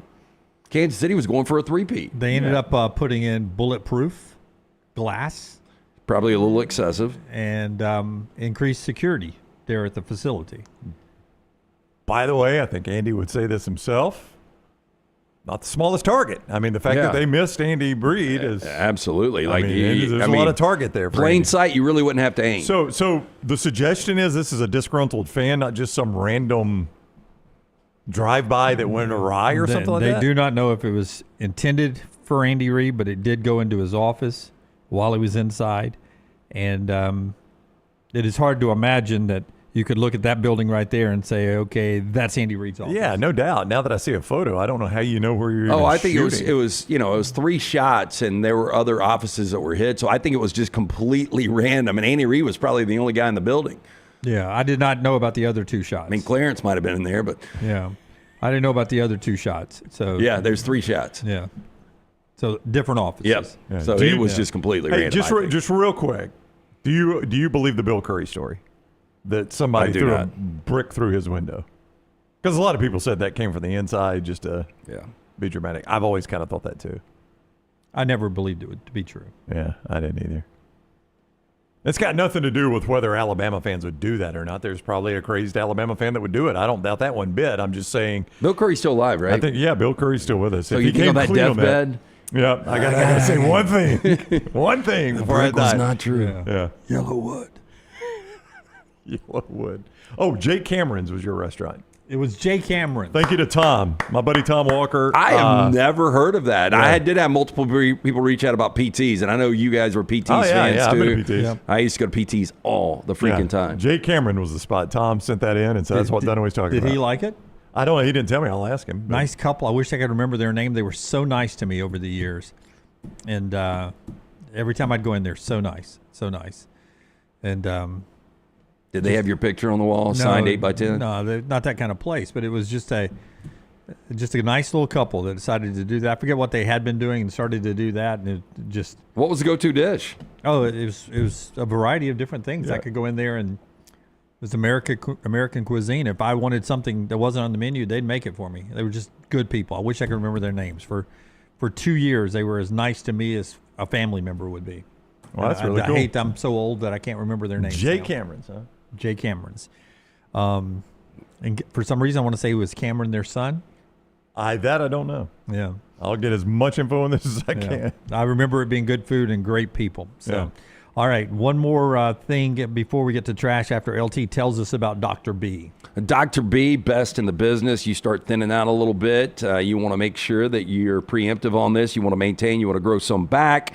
Dr. B has been doing this for more than 20 years. Women and men have turned to Dr. Beckenstein for a range of cosmetic and reconstructive procedures. T3's got that test. It's easy. It's painless. It's affordable. Takes seconds to perform. It's going to show which medicines and compounds will specifically work for your hair loss. If you've been thinking about this, now is the time. You don't want to lose any more. You don't want those follicles to die, because at that point there is nothing Dr. Beckenstein can do about it. Get in front of this. I do that non-invasive treatment 3 times a week, 30 minutes each time on the couch. That is it. My hair is more than doubled in thickness. T3hair.net. Stop wasting your money and critical time while you're losing hair on treatments that aren't working for you. Go see Dr. B and that great staff. Find out what will work for you. 205-319-0316 or T3hair.net. Named after the man's son, and he says their softball team would go there after the game. So kind of sounds a little sports bar-ish. I was thinking it was a little more highbrow. It was sports bar-ish. It was unbelievable. Okay. It was good food. And they'd let me bring random dates in there occasionally. Mr. Dunaway and a random date, your table's ready? And get me out of there if I needed to get out of there. Matt Rule, friend of the show, always been so nice to us from back in his Baylor days, is kicking off his 3rd season as the head coach at Nebraska. And this afternoon he has announced his new side hustle is a podcast. Released his first episode today, titled House Rules with Matt Rule. That's pretty good. And he claims, where did he claim this? Somewhere I saw where he said, I do not have to be politically correct. Oh boy. And so he started this. So I like this. I do too. I like Matt, but this is one of those things. If you're going to do these things, you got to win. And I want him to win either way, Lance. But if you're doing podcasts and stuff like that, you got to win football games. If people are going to look. I mean, just see how, and Nebraska is a passionate fan base. Just see how people in this state reacted to Hugh Freeze playing golf in the offseason, right? If you're not winning football games, that's the way fans in Nebraska will react. Well, you got time to do a podcast. You should have been breaking down film on Michigan. I don't have to be politically correct. I can speak the truth because that's how we move the game forward. So it's not really talking politics, I don't think. But he did use the word politically correct. I would tell you Alabama players do podcasts. Oh, yeah. And I saw our buddy Stephen Pearl on with an Auburn player doing some kind of podcast the other day. I think this is part of NIL opportunities to. Oh, I agree. It's recruiting in nature, yeah. But it's also the ability. We're going to throw you guys down. Y'all can do your own podcasts, and y'all get this much in advertising money. I think it's a way to make it valued. You know, Matt Rule has, going into year 10, a pretty large sample size. So I do believe that history repeats itself. and you look Temple 2 wins year 1, 6 wins year 2, 10 wins year 3. Baylor 1 win year 1, 7 wins to 11 wins. First year at Nebraska 5 wins, last year 7 wins. He should be around the 9-win mark this year. They can be a really interesting team if they can get off to a 4-0 start. And that means beating Cincinnati a week from tonight in Arrowhead. Tougher game than people expect. 2 layup games, Akron and HCU, and then Michigan. That's going to be the tough one. Michigan at home, 2:30 CBS game. If they can get past that, Jim, they've got a chance to make some noise early on because they could be 8-0 going to that USC game, and that's in Lincoln. A very popular dark horse playoff pick is Nebraska. That gets us to trash today. Tyler, hit the button, man. Bag up, bag up. Love it. Bag up, Terry. Put it in reverse, Terry. Put it in reverse. Oh, Lord. Lord, Jesus. Oh, Lord. Oh, Jesus. What you doing, Terry? LT's Trash is presented by Bud Light. Easy to drink, easy to enjoy. The weekend is almost here. Pick up some cold, delicious Bud Light. The FDA said Tuesday that the public should avoid eating certain frozen shrimp sold at Walmart due to concerns that the seafood may have been contaminated with radioactive material. I love the Photoshop here. People will look at that and think, well, God, how'd they not know those radioactive? They're glowing green. I had to go to a Walmart for something a couple of months ago, and I walked past the grocery side of it, and they had rotisserie chicken that was marked down. Rotisserie? Yeah, whatever. So I guess, yeah. It makes it sound like it's a civic club, the Rotisserians. So I did do that. A lot of announcements this past Monday night for the Rotary clubs around Birmingham for the critical care kids transport. But Walmart marks their chicken down as the day goes on. Oh, yeah. Because, I mean, I can believe that. That's good. That's good business. Yeah, you can't carry it over day to day. Yeah, you want to get rid of it. The same thing with the bakery stuff, too. Baked goods, they do that. I'm just, when it comes to meat, a little bit different. I don't want it's gone from $8 to $6, and now it's at $4 at the top. I prefer to get it fresh off the rotisserie. Yeah, but if it's if I'm a mason and I'm getting it in the afternoon, at least I know that they've been paying attention to it. There are some places I may go by and they're still charging me $8 for a chicken that's been out there for 8 hours. Now, were you a mason?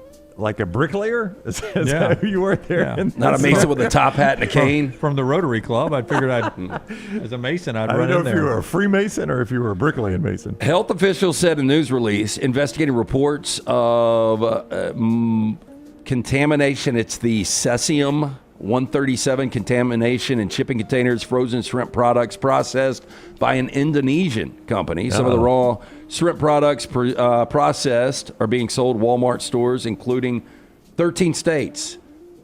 Alabama is one of them. Oh, dear. Arkansas, Florida, Georgia, Kentucky, Louisiana, Missouri, Mississippi, Ohio, Oklahoma, Pennsylvania, Texas, West Virginia. Basically the SEC and a little Big Ten in here. Yeah. Basically all the chances of winning a national championship have the bad shrimp. That's right. It could be a factor in week 1. Yeah. About time. Now, among the products includes Walmart's Great Value brand frozen shrimp. Health officials advise people to talk to their healthcare providers. They think they've been exposed to elevated levels of the contaminant. Have you ever heard Dunaway's rule for eating shrimp? Something about being close to a body of water, You right? have to be able to see the Gulf of the ocean. ocean. Gulf of the ocean, right? Yep. So, Jay Cameron's, you did not eat shrimp? We did not have shrimp there. That sounds like it'd be perfect shrimp for Kung Pao.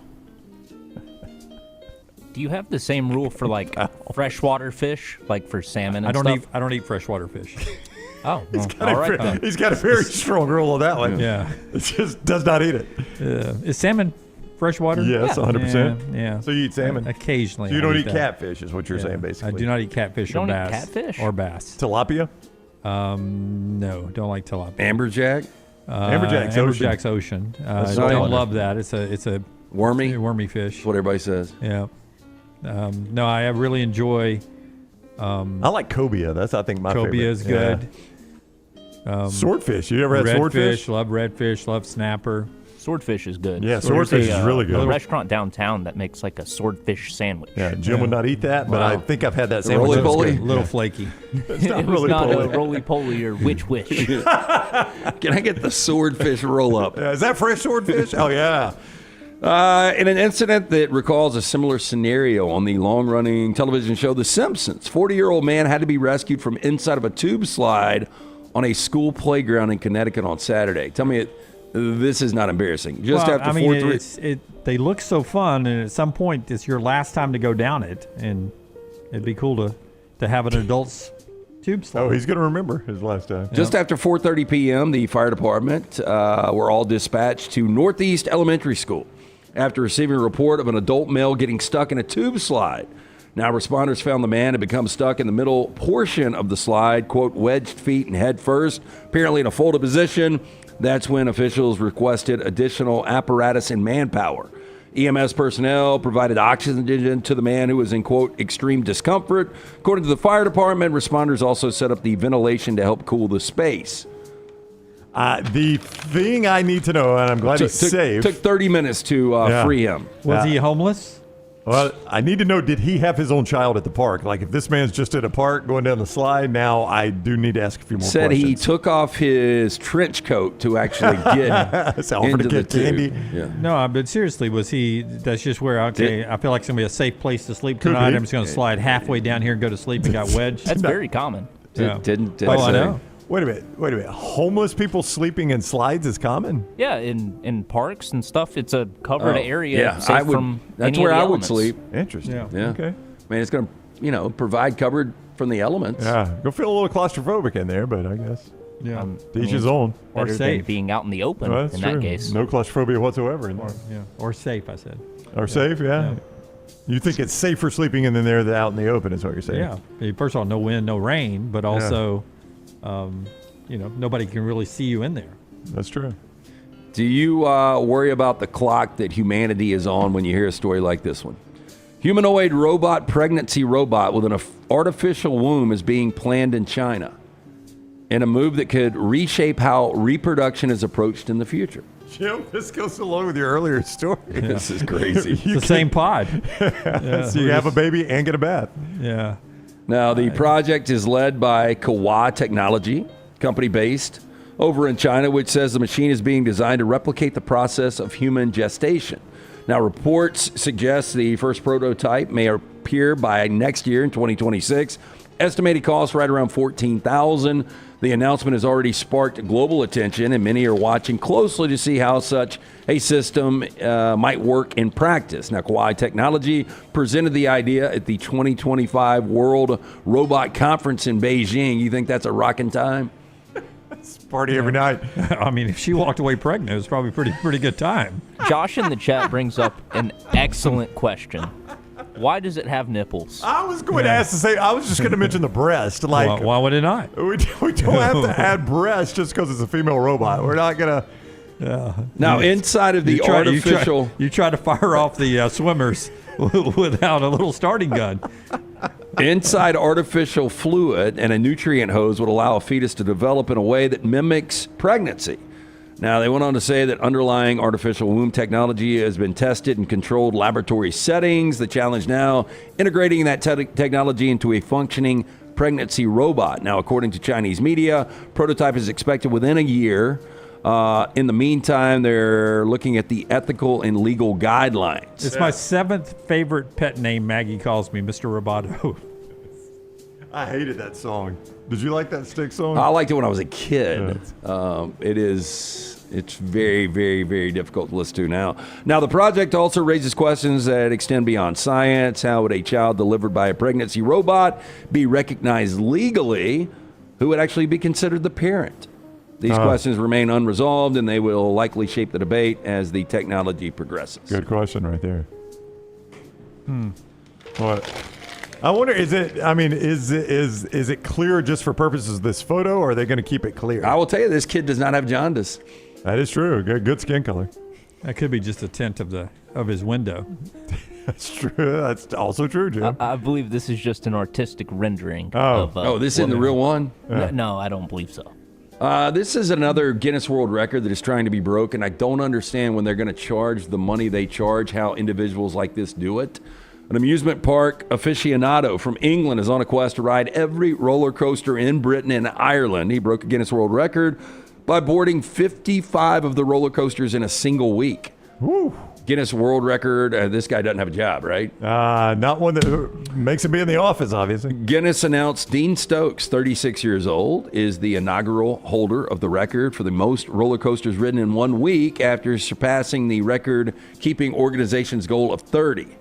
Now, Stokes started his attempt August 2nd at the Brighton Palace Pier, ended 1 week later at the Thorpe Park in Surrey.